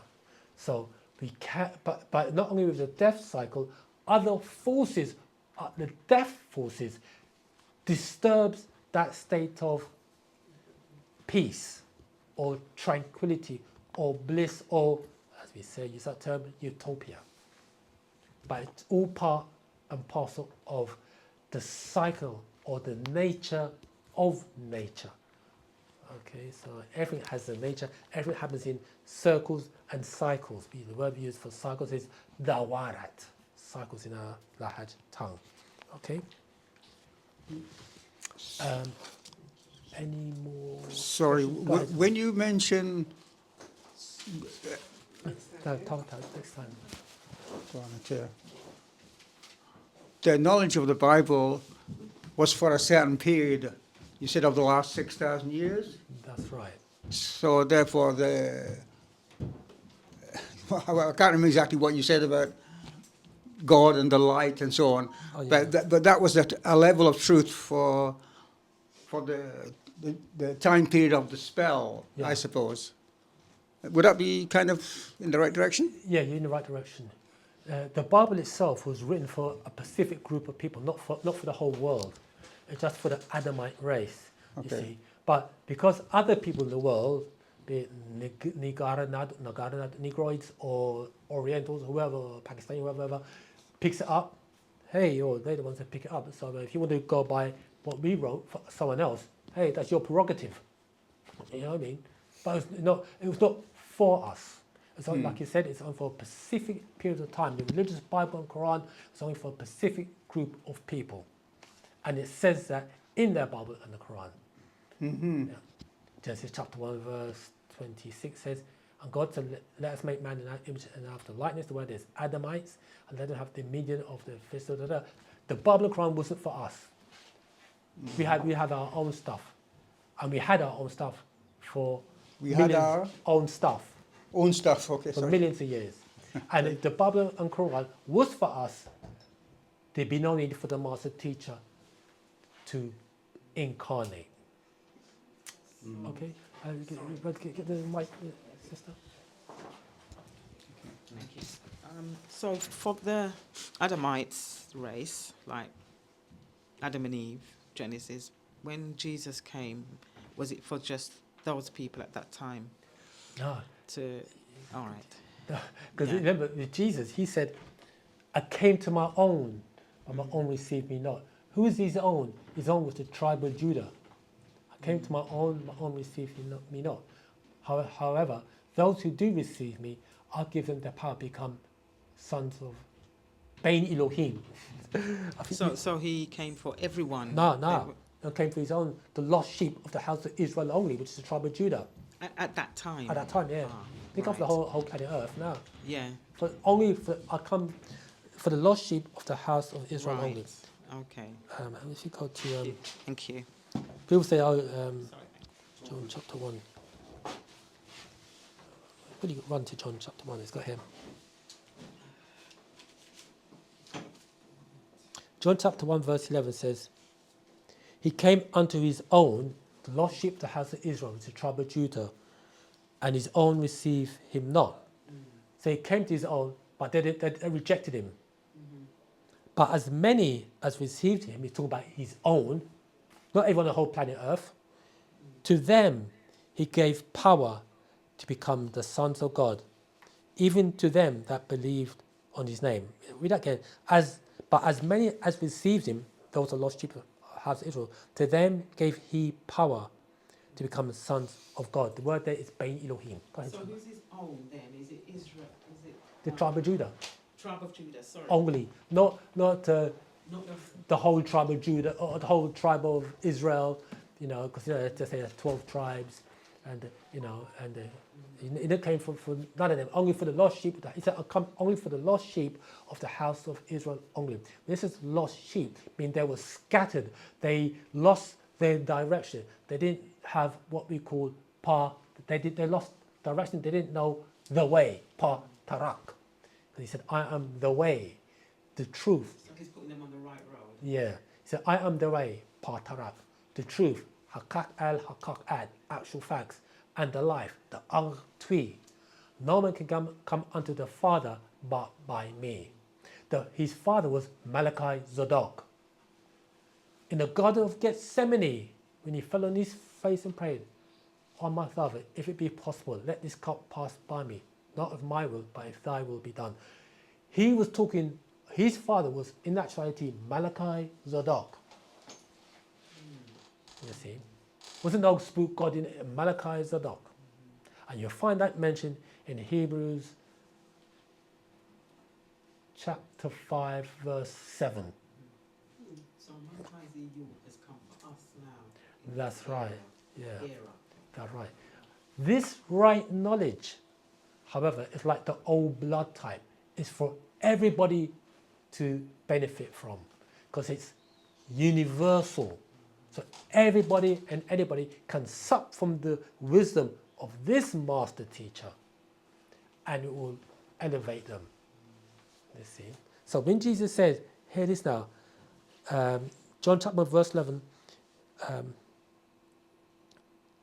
he came unto his own, and his own received him not, but as many as received him, to them gave he power to become sons of God, Bain Elohim, he had the power for them to initiate people into the order of Malachi Zadok. Because the God he's referring to here is Malachi Zadok. Okay? Even to them that believe on his name. They never even met him. Some people never even met the master teacher. But they're elevated to degrees based upon not just his works, but his words. Not just his words, but his works, you see. By way of what is written here, it transformed their mindset, their way of thinking, you see.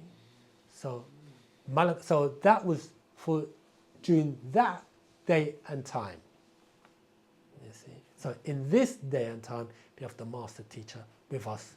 Malachi Zadok is with us once again in the personage of Dr. Malachi Z.K. York.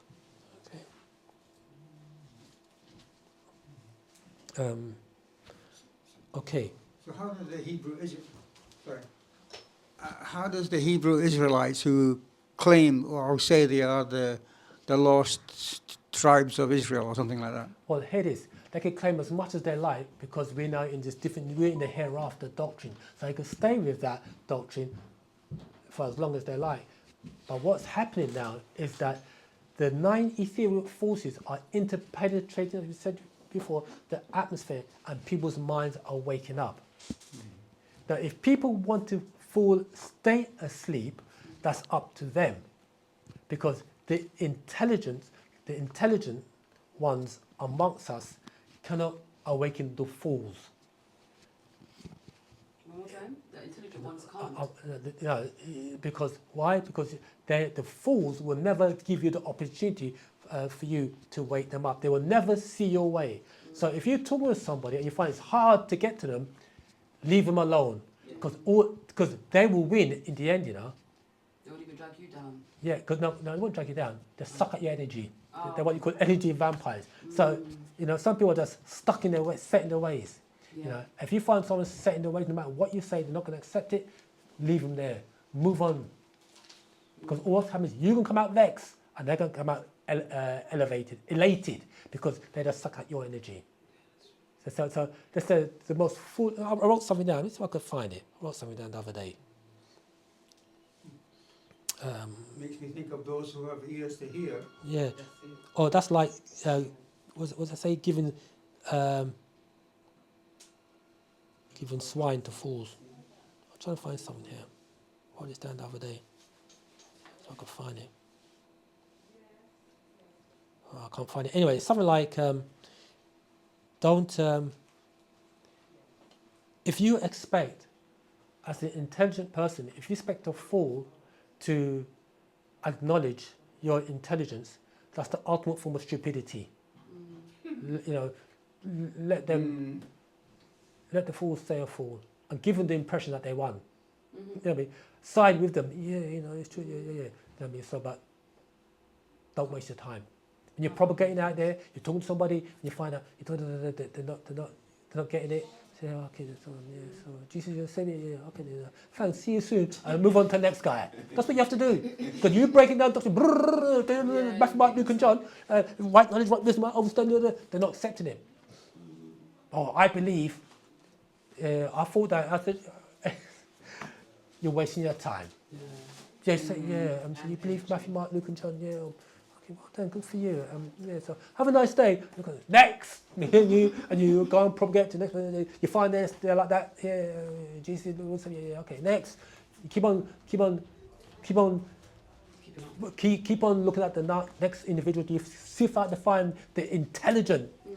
I always thought that. Then once you can see a spark, like Mike Tyson said. Costamata said he looked for Mike Tyson's trainer. You could see a spark, and once you see a spark, he'll fan that spark till it gets a flame, and you keep on doing that until it becomes a roaring fire. You know, and look what you produced, Mike Tyson. So that's what you do. You look for the sun, you look for the individual on the street as you're propagating. You see a little spark, and say, right, fan the spark. Give him just a little. Don't give him too much. Little bite-sized pieces of the doctrine, and then so we do classes every Sunday, Saturday, whatever it is. We're here every Saturday propagating. Blah blah blah. That's what you do. Come on this OSM website. Blah blah blah. You know what I mean? This is how you operate. Okay. Okay. Nezert Hapti. The wisdom saying is, don't cast pearls to ... Yeah, right about that. Don't cast pearls to swine. Simple as that. The pearls, the jewels, is this right knowledge that you're giving them. I mean, give it to somebody who's more worthy of the jewels. You know what I mean? So, okay. Hey, we're still on this Rahubat family, Rahubat Samata. But we're still on this what do you call it? What is this? This class, isn't it? Nopo, okay, it's cool. Let's continue reading it here. I want to read something for you now. Okay, see you soon. I hear this now. This is talking about Wu Noap and sexual search. Let's hear this now. This is from the proof now. The proof, actual fact number 108. The proof. Can you see that? Right. The proof, page 77. Let's read from verse 453, and it reads: Wu Noap is something you do not just read, you actually shall feel it physically working on your inside outward, and you know it's for you personally, it's yours. You're transforming now. You know we said about transforming, what do you say here? Inside out. Yeah, the key to transform information into outformation. Yeah. So it's working within inside of you. Now, this knowledge that you're hearing is working inside of you. So what does, people ask the question, so what has Wu Noap done for you? What has Wu-Sabat done for you? And this is how you have to describe it to them. It's something you do not just read, you actually shall all feel it physically working on your inside outward. And you know it's for you. Personally, it's yours. 454. It, Wu Noap, gives you the power and authority within yourselves that are strong enough to help liberate you from adverse and deceptive forces and make our own people free and equal to each other. There's a scroll the master put out many years ago called Breaking the Spell on Blacks. If you could seek out that scroll, it goes into depth. He just rinses this particular question here. Africans, Nagaru, Negroids, you must take time out to kaios, reason for yourself and your well-being, what is duly inscribed in this work. And if you cannot scientifically refute the scientific outformation into information you're reading herein, and you are a reasonable and intelligent person, it is incumbent upon you to accept and adhere to Wu Noap as a Noapian and these irrefutable actual facts, and you will, as a sensible and positive person, a reader and also a listener who hears the truth and know it's true. He's not talking about the fool, he's talking about the intelligent amongst us. You know what I mean? Read that bit again. If you cannot scientifically refute the scientific information, it's got to be able to, anybody who wants to, as you said earlier on, impose upon their belief system, it must be backed up by science. Science, only so much science. Science and scientists have gone a long way, you know, in proving things. As I said before, quantum physics is the scientific rendition, or quantum physics is religion or spirituality expressed scientifically. That's what quantum physics is. The master teacher said the next level to divinity is that of a quantum existing being. So he's telling us that within the quantum realm there is existence. You follow that? So when you look at the atom, go beyond the atom, go into subatomic and beyond the subatomic realm, as you go deeper, there is existence. Or we say the spiritual realm or the etheric realm. Okay? You owe it to yourself and those you love, and those you love owe you consideration for your concern. Let's go here. I'll continue reading. This is 457. Intelligence is Rahan. Intelligence, Miss Patia, Rahan. Intelligence recognizes correct outformation to information when it sees it, hears it, or reasons it out, done by someone else who possesses the right knowledge, right wisdom, right understanding, which is sound right reasoning, the true and right understanding about one's self and kind. If they are unintelligent or if they are a fool, no matter what you say, they're not going to recognize it. So don't waste your breath. Do some deep breathing to yourself instead. 458. By seeking and searching for confirmations, the signs of intelligence are finding and recognizing truth from fictions, faith from faith, and then using it wisely. Remember earlier on we said about the 9 worthy quests? Remember that? Okay, you don't need to say it again. 459. I, Panababhyanan, the Master Yanun, am naturally inspired, qualified, and authorized by Pa Nadaru and the Anunnaki, both under Nupu, the original creators in Fatir Yal Fatar, natural nature.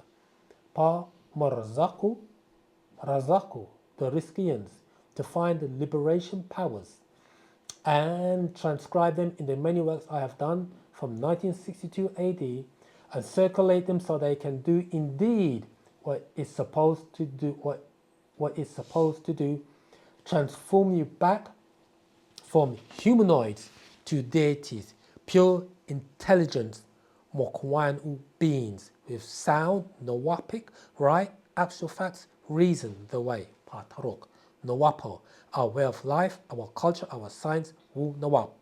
Now,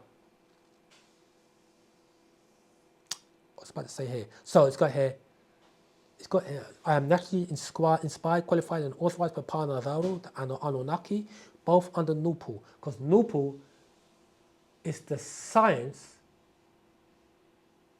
of the culture. Hear that? So Wu Noap is the culture, Nupu are the people, or Nuapo or Munuapo are the people, and Nupu is the science of Wu Noap. These are terms and terminologies that we gave of ourselves by ourselves. You see? Okay? And Nupu, that ties into the stuff of the hieroglyphs. When you see, that's another class in itself. There's a lot within this. Let's go here. Let's go here. I, Panababyananand.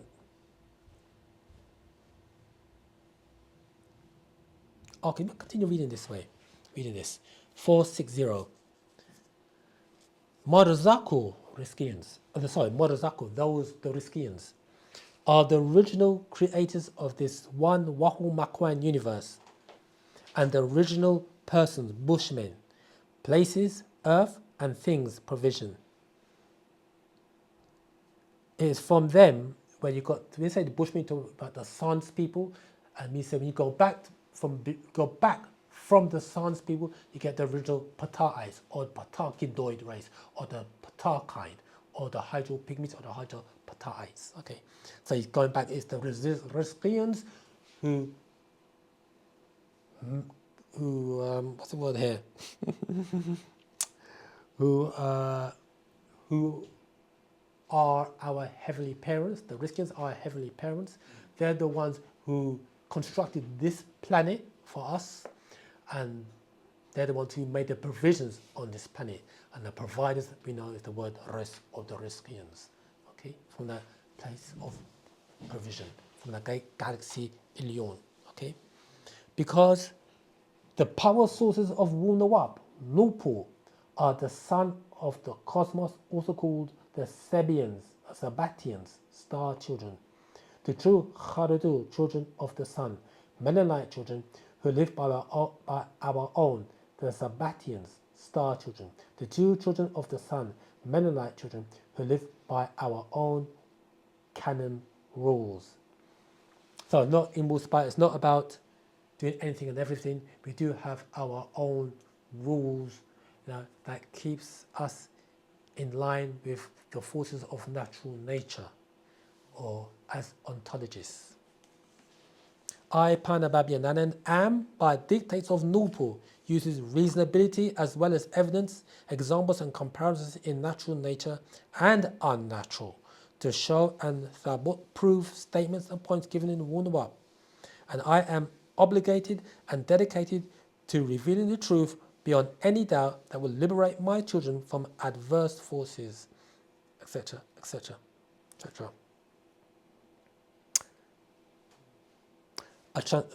Drop to 462. A transformation inside out and outside in. Matter energy to energy matter. That's the transformation. For Pa Mungaru Salal, the Negro race. Shayanat, things about strange and alien cultures and religious beliefs of other humanoid Makwan or beings. Goes on to say, yeah. Okay, so we'll stop there. Any questions thus far? I know I've gave you all a lot there. So, any questions? No questions? Okay. There's always questions, but nothing's coming forth in this day and time. So, Mark, can we go through some of the questions on Zoom then? Oh yeah, sure, please. Anytime. Yeah, okay.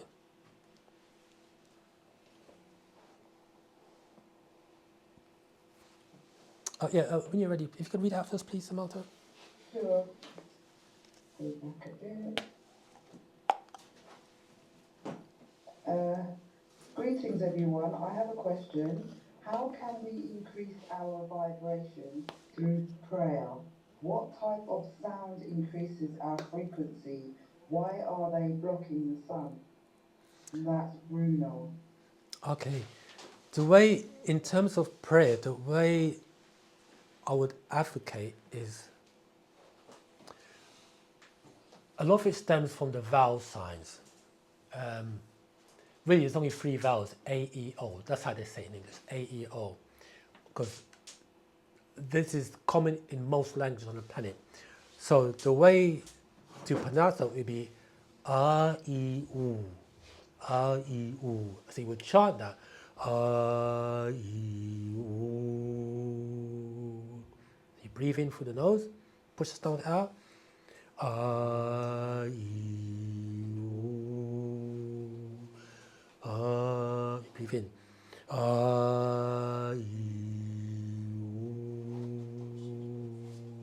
Keep on practicing that. Breathe in.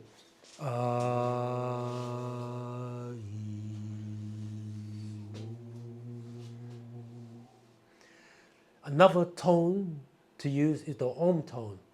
Not the So you'll be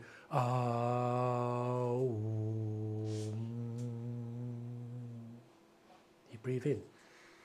A,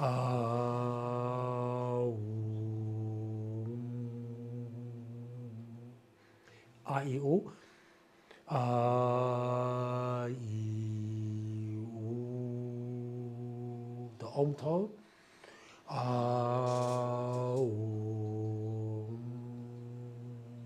Now, if you there's a tone called the om tone, the ein tone, and you do it like this. Breathe in.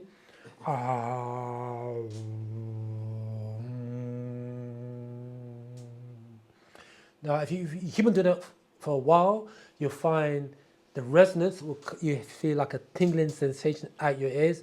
That's the right feeling to experience. You'll feel that.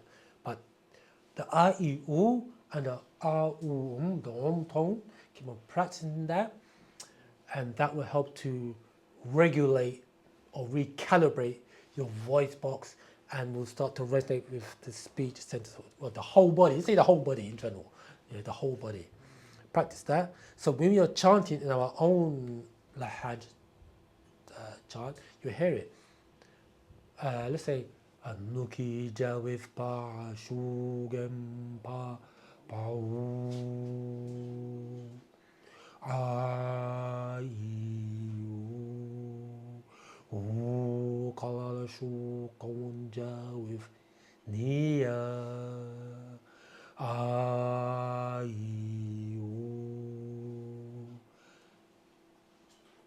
A-E-U. So you want to know the correct way to chant? Start with them 3 letters, A-E-U and the A-U, the om tone. Okay? And all your chants should be based upon those tones. Okay? Another, as I said last time, another exercise of practice to do, still chanting that, fill the bath up, as we said before, put your ears under the water and chant those tones with your ears under the water, and you'll hear a different resonance.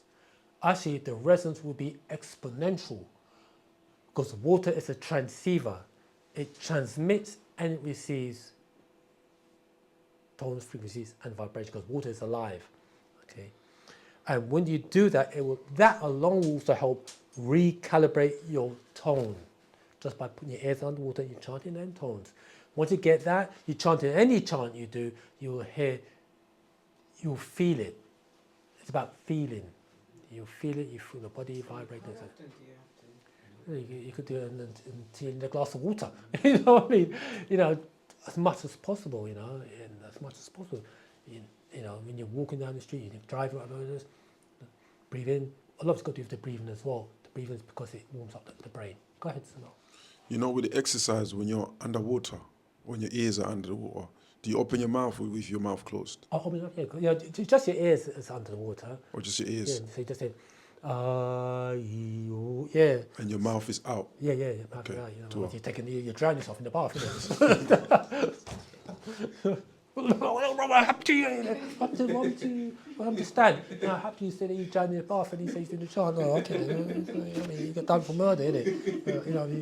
Kind of foolishly said, suicide cult this, you know what I mean? So, yeah. So, so do that. Yeah, I'm gonna tell you, what works. You know what I mean? So, I mean, any chant you hear those tones. I've got some more, Samar. Oh, go ahead, Samantha, please. Okay. It's trauma to triumph. How do tarot readers get their messages from? Sometimes it resonates and comes true. Tarot readers, yeah, they get that. They have, without a doubt, they have links to their ancestors. They have links to their ancestors, so they are able to interpret by way of what they read on the tarot cards. They're able to interpret that. They get help. Yeah, they get help from their ancestors. Certain people are born with those qualities. You see, so so that's where they're getting that from. In our orders, you tend to find that the feminines are the ones who will be granted, or the master said, they're the ones. We call them, in our culture, we call them oracles. The temples are called the Mamisi temples. So they are the ones who would, they are the ones who people would go to for guidance. So so that's they get there. So go back to the question. Tarot readers are getting their from their ancestors, from their spiritual forces. Okay, be it in the garden, 6 ether or 9 ether. That's where they get them from. Okay. Questionnaire vibe for 9. I'd like to know about the single Ankh and double Ankh. We use it here in Guyana. Thanks, Ashok. Okay, that's quite simple. So the Ankh is the key to eternal life, or the first resurrection. When we say the first resurrection, what we mean is from the year 1970 AD to the year 2000, when the Master came to impart, before in the 60s, the Master came to impart this right knowledge. But he said that he found that the people at the time weren't ready for that. They wanted to be spooked out. They kept on asking questions about the origin of Abrahamism. So he knew that the Master had said that he knew he had 30 years from 1970 to the year 2000 AD to impart this religion, the religion of Abrahamism, onto the people. So that was the first resurrection, or the Ankh. The second resurrection is from the year 2000 up until the year extended up to year, I think it's 2040. This is the second. This is the second resurrection, or the Ankh Tui. So right now we're in the second resurrection period. Okay, we call it the hereafter. So this is the symbolism that that is one of our Ramazat. That's what it symbolizes. The two Ankh, or the double Ankh Tui. There's a lot of symbolism behind the Ankh in itself, but just to make it really simple, the Ankh, just the one level of the Ankh is representative of the first resurrection, 1970 to year 2000 AD, and the Ankh Tui is from the year 2000 AD until the year 2040. That's when the ships will come and depart, never to return. Okay? So, Bruno, you've got your hand up. Did you want to ask a question? Is that Bruno? Go ahead. Greetings, everyone. Welcome, This is my first class. I saw a video of your guys having a discussion with a Muslim, an atheist, and a Christian, and I resonated with all the information. This is why I joined. I wanted to ask something that has been on my head since a few years ago. I'm not a person that has the custom of making use of substances, but since I was a kid, I was very curious. When I was 20 years, I'm 26 now. When I was 20 years, and this was the only time I had this experience, I took psilocybin, which is known as mushrooms. because I was watching a documentary and I was curious. I done it by myself. And my first thought was that I needed to lay down. And as soon as I did, I had this feeling of what we known as something that is astral projection. I saw myself leaving my physical body, and growing up, I could see the houses of my neighbors. I don't know if this is just a vision, if it was my imagination or hallucination, which is why I'm asking. I start growing up, and then I reached a point, then I went to a place that I was on the table with a lot of people, and I could feel some type of love that I cannot explain, and they were talking to me as if we're all eating together. And I was fully conscious and aware of what was happening because I just couldn't like control, but it wasn't like a dream because I was aware. And all these people started to talk to me in a language that I don't understand. And I answered those people in this same language. And I remember at the same time that I was talking with these people, I was asking myself internally, how was I able to speak this language and answer them because I didn't understood nothing. So I wonder, and ever since that day, I never had this type of experience again because, as I mentioned, I don't use these substances. So I just wanted to know what is like this type of experience. Is it an hallucination? Is it a natural astral projection? That's my question. I don't know if it's off topics, if we can make personal questions because, as I mentioned, this is my first class and I don't want to be inconvenient in the same way. So basically, that's it. Right, that's thanks for that description as well. Yes.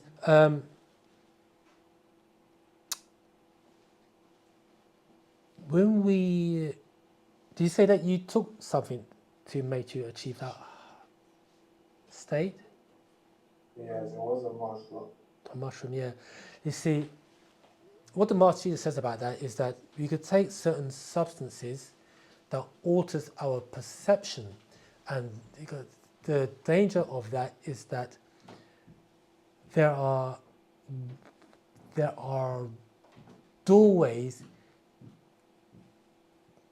I'm trying to find the right words to use. There are doorways that we can open up by taking certain substances, and there are beings on the other side who are there, agreeable and disagreeable beings. They can have an influence over us. Now, in your case, I'm going to give an example of the Master. In his case, he said that when he wasn't under any substance, he had gone through initiation. When the beings came to him and they touched him, he started speaking Riskian. Then it happened more than once. He said there's a point whereby the beings started speaking Riskian. They touched him, he started speaking Riskian, and everything came flooding back. So outside with as we said earlier on, I don't know if you were here, we said that there's a gland inside of us, or that we used to have inside of us called the barotheric gland, and that gland gave us random access to the divine, and also gives us the ability to receive 76 trillion years of knowledge. And the Master says that himself, he could speak he's what you call a polyglot, multilinguist, and speak many different languages. When people take substances, such as mushrooms, or magic mushrooms or whatever, or other ayahuasca, or these different substances, when they take these substances, it opens them up to disagreeable forces as well as agreeable forces. That's why it's necessary to have a spiritual master in your presence when you want to do certain practices. The master said it like this: you are your own master, but you need a spiritual master to help guide you through these doorways. And that happens by way of initiations. So in your case, what happened was, like you said, that based upon your description, you were speaking a language that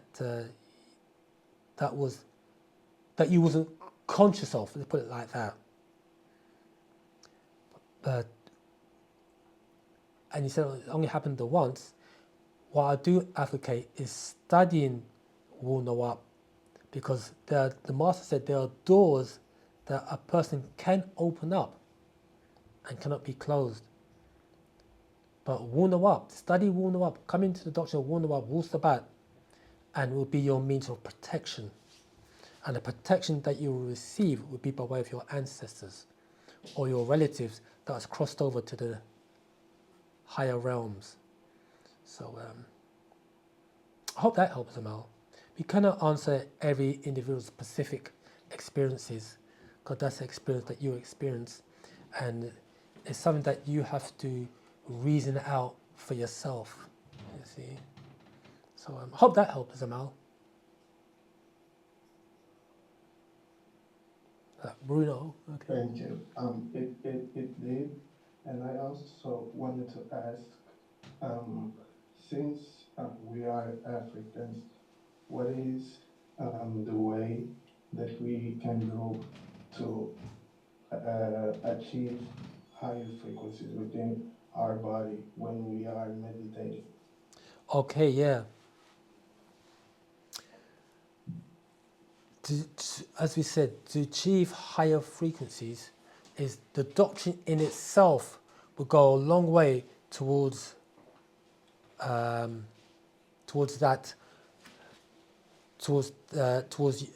you in your journey for you to receive higher frequencies. In order for you or for anybody to receive higher frequencies, your body has to be calibrated. And this doctrine of Wu Noap, Wu-Sabat, is that way, or we say Patarok, the way to help your body to vibrate on those higher frequencies. And the chanting, we just did that, the I, U, chant, and the chants, many chants that we've got here, will help you achieve that. Another practice to do will be, after you're chanting, even if it's the I, U, or the Om tone, just stay in silence and just listen and listen and listen. Listen. When we say listen, we mean listen to the silence without the internal dialogue going on in your head. Because you know we have an internal dialogue going in our head? Sure. Listen to that internal dialogue and it will stop. When it stops, you are activating a portion of the brain called the anterior prefrontal cortex of the brain. That's what you're activating. And that silence is what you want to focus your attention on, the silence. Try and aim for about 30 seconds because that is how the mind is. The mind does not like to be observed. And in quantum physics, they call that the observer effect. Because once the mind is observed, a shift occurs. And the subatomic particles change its configuration just by observation. And that they call that, they found that out by an experiment they called the double slit experiment. Quantum physicists, they were shooting electrons or protons, and they realized that upon observation there was a alteration in the pattern, the word they use. But anyway, but it's observation. By observing your thoughts or observing that internal dialogue will create a shift in your perception or your consciousness. But if you can hold it for about 30 seconds, don't force it, that helps, goes a long way to you achieving what they call super consciousness or metacognition. Okay? Is this in the breath book as well? The breath book. Does that bring any of that? You may, breathing it, yeah, you might find it in the breath scroll. The breath scroll is also very good, but a lot of it got to do with your breathing as well. You see, the reason why we always talk about breathing is because with breathing, you are heating up the neurons, the brain cells. We call it the brain newts. That's the term we call it. You see, it heats up up to a certain temperature. By heating up up to a certain temperature, the synapses, the communication network between one neuron and another, and the other increases. You see, so a lot of it got to do with the breathing. So, but that exercise with the chanting and observing your thoughts goes a long, long way. You'll see, you become in alignment with your higher self. You see, so when they talk about concentration or meditation, they never tell you, never mention that. Focus on the internal dialogue in your head, and there's a moment of silence. In that silence is another dimension. Okay, it's another dimension, and within that dimension there are higher beings. Okay, that will help you by way of will help you by way of outspiration into inspiration. And the breathing is inspiration into outspiration. Or let's put it like this, in Wu-Sabat we say matter, energy, energy, matter. You're transforming matter into energy and energy into matter. Or information into information, information into information. So it's the simple exercises that make the deepest grooves. You see, there's a lot going on in there. Your intelligence will start to increase. Okay. Sorry, you say R-E-O? We say A-E-O.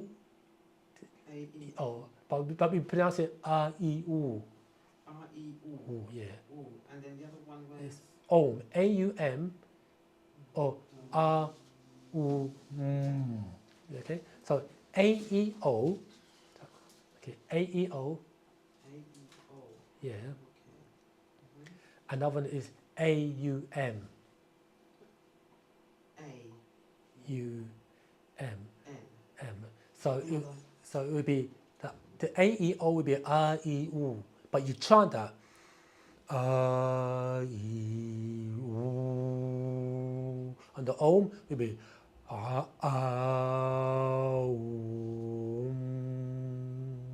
You hear the don't say M, you say or you say let's leave it like that. Okay, the mind. Asia says, the mind will always try to take over, but you have to control it. Yeah, you're 100% right. The way to control it is not to fight it. When you find that, because once you hear the voices start to come back, just regroup again. Just regroup again and regroup again and regroup again, and this thing called synchronicity starts to increase. That's the term they use, synchronicity. Okay. Bruno once again. I hope that helped, Bruno. One last question. And by the way, sorry for my language. English is not my main language where I come from and speak Portuguese, so I'm trying to I'm putting a lot of effort to try to put the correct words so you can understand. This is my last question. Go ahead. You already explained the difference between what we humans call God and what we should call the all, because all is the existence. But where I came from, unfortunately, I don't speak my native language, so I have difficulty to understand some information. But we have this entity that people call Nzambi. And I would like to know if Nzambi, what do they refer Nzambi has to? If it's the nature itself, if it's the sun, if it's the all. Probably you all have heard of this expression, but yeah. I haven't heard of that terminology before, Zamal, so I can't really answer that question. But what we can say is that when we say the all or all existence, we use the term parot, or we use the term pa kale makwana, the omniverse. And as it says, we read earlier on, you can't add to all, which is existence, and you can't take away from all existence, for where you get it or put it. All that exists within all. The all is within all. So we say we have a namus, a prayer or a chant. We say pa tagyuk, the affirmation. We say anuki jaw. I'm in the anuki jaw with pa ashok and pa all. I'm in the divine love of the all, and all love is in me. I'm a part of the all, and the all is a part of me. So we say I'm a part of the all, and the all is a part of me. What we're actually saying is, if you look at your human body as a vessel and it's dipped into the pool of water, the component of everything that's in the water is in the cup or is in you.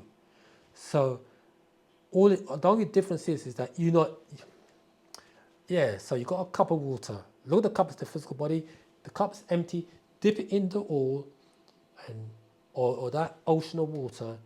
Everything that's in the ocean of water is in that cup. So you get the analogy? So the cup now is, that cup can be 9 ether, 8 ether, 7 ether, 6 ether, 5 ether, or even ghost ether. Meaning that the properties that constitute that cup and what's inside of that cup has limitations if it's not 9 ether, because 9 ether is all existing. It's all existing. You get me? So as Negroids, we are all existing. We are composed of all. That's what I can say. But can we downgrade our physical bodies to 6 ether? Yeah. And then obviously we build it back up. Yeah. With the right practices and knowledge. That's right. Yeah, we can downgrade. When we say we can downgrade, or block this 9 ether. Yeah, we can downgrade to a 6 ether being in black skin by way of our mind, by way of our thinking, by way of our actions, by how we think and how we act, can downgrade our etheric composition from 9 ether to 6 ether. We will have in black skin as a 9 ether being, we can have a 6 ether mentality, knowingly or unknowingly. What the Master's here to do is to raise us all back up. Whether we have a 9 ether mind or a 6 ether mind, we can all be raised up. Okay, so and even a 6 ether being can also sup from the wisdom of 9 knowledge. Okay. Yeah, you get me? Yeah. So, yeah, and remember that. But it is the Femi 6, the Coruscant female, can elevate to a 9 ether being in white skin. If she mixes with a Nagaru male, with a Nagaru male, yes. Okay, she can elevate to a 9 ether in white skin. State. Yeah, in her white 6 ether skin. With 6 ether because skin. she'll have the spermatoes, all of that from the Nagaru. Yeah, his essence. His essence. Yeah. And then if she creates a black child, there has to be some sort of black chemical that will go into a Yeah, carrying the child as well. yeah. So the child becomes mulatto. I mean, however, the thing is that the offspring, will now have conflicting genes within inside of them. Yeah. So there's a battle going on. But that's the only way the Caucasus, they could survive on the planet, because they are, Caucasus along with the Orientals, they are below the replacement levels for survival. Yeah. You know, that they die now. They're not having enough babies. But yeah, they're below the replacement level. So, hey, that's natural nature. Hope that helped, Bruno. And go ahead, Samantha. We run out of time now. Yeah, there's a few more. Okay, let's go for it. Brown sugar. Could you explain the word nub? How do you spell that? N-U-B. Noob. Yeah. Okay. Noob. Noob. Yeah, the word noob. The word noob. The noob is a word we use, means before the light. From that word noob, you hear nuwabu or nuwapu. So the word noob means before the light. That's what it basically means, noob. But yeah. Is it the darkness before the light, or time and space before the light? Oh, blackness. Blackness, meaning before the light. Okay. Supreme balancement in actuality. Supreme. When we say darkness, we're talking about a state of darkness. But when we say before the light, we're talking about supreme balancement, black. You know what I mean? Yeah. Black. Yeah. Noob pertains to black. Black is that state of supreme balancement, noob. And from the word noob, we get the word gold, or nabat, or napat. Yeah. So it's a lot. Yeah. So it means before the light. Okay. Did you want to do the last two? Well, we can take last two more. Okay, last two more. The landlord, he's standing patiently. Go ahead. Last two.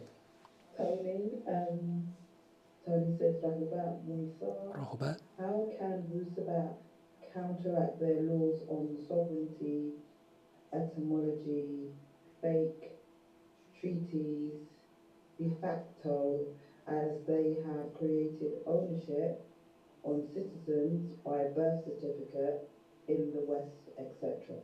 Okay, that's a really simple question. The thing is that Wu-Sabat, Wu Noap, is actually, apart from being a culture, it's a nation, an indigenous nation. So we have the right to set up our own nation. And in order to have a nation, you need a name, a language, and a land. The most important thing is the land. So we can set up our own nation, our own tribal people, and we have our own nation, we have our own canons, we have everything, and the land is in progression as we speak. So we are an indigenous nation, sovereign as well. As long as you are under his laws, his rules, Yaqub's rules and regulation, we are subjected to the landlord, and Yaqub's rules and regulations. So the answer to that, Zamal, is quite simple. We can set up our own, and we live for of and by each other. We have our own canons. We have all these things in place. All we need to do is execute them. Okay. We had it on the land, but anyway, Gus, another story. Go ahead. The last one is from Zamalta Nasima Rahubat. May I ask a question? How do you find out if you are 9 ether? What are the 9 races of Natharu? Oh wow, that's of Nagaru. Of Nagaru or Natharu? Nagaru. Natharu. Oh, the 9 races of Natharu. Oh, okay. I don't know. I don't know the exact names of them. But as a 9 ether being, first of all, you got to be a negroid, a negroid. However, we have different shades. Okay, pure 9 ether beings, a lot of it's got to do with our, okay, your hair texture is an important factor because only 9 ether beings have woolly hair. Okay, we have, amongst us, we have those who have 9 ether tight, kingly hair, those of 8 ether, and those of 7 ether. The 6 ether hair are those, it's not representative of 9 ether beings. The reason why we say we use the word hair, we make references to the hair, because of the sun heat genes that's within our solar plexus. The more heat you have within your body, the tighter the curls of your hair, okay? Representative of the heat given off by way of the sun. As the master teacher puts it, we have beings who are, the 6 ether beings or the Caucasians, they have lesser sun heat genes inside of them than 9 ether beings. We have sun heat genes, the master refers to them as having, they have what we call a lunar plex, we have what's called a solar plex. So everybody has yeah. So in order to, the question is, how do you know you are a 9 ether being? Is by way of your hair texture. We have different shades of skin. The darker your skin pertains to the amount of melanin that's within the melanite cells, or that's within the melanin cells. Okay, so we have different shades within the race, pertaining to skin complexion and your hair texture. We have 9 ether, the Nagara Nadu amongst us have 9 ether hair, 8 ether hair, and 7 ether hair. And then those of us who mix in, we then have between 7 and 6 ether hair. So your hair texture is one, it's a factor, and skin complexion, well, the skin complexion, I said we have different types of, different skin complexions, different tone, different hues, as we should say. Okay, so I hope that helped. Good question though. And also the mind, you cannot forget the mind as well. Got to have got a 9 ether mindset, also goes a long way as well. Okay, so I hope that helped. Family, run out of time. But once again, I'd like to thank you all for coming to class. So until next week, so you remember, Moisar, you're the ones who make the class, and each one teach one. Remember, you're the OSM webs channel on Telegram every Saturday from 7 p.m. until 9:30 p.m. We are all on Clubhouse, Zoom, and here at Nashat, 101 Church Street, Croydon. So let's say Wadu, farewell, Akhruz, give and take care until the next time. Wadu.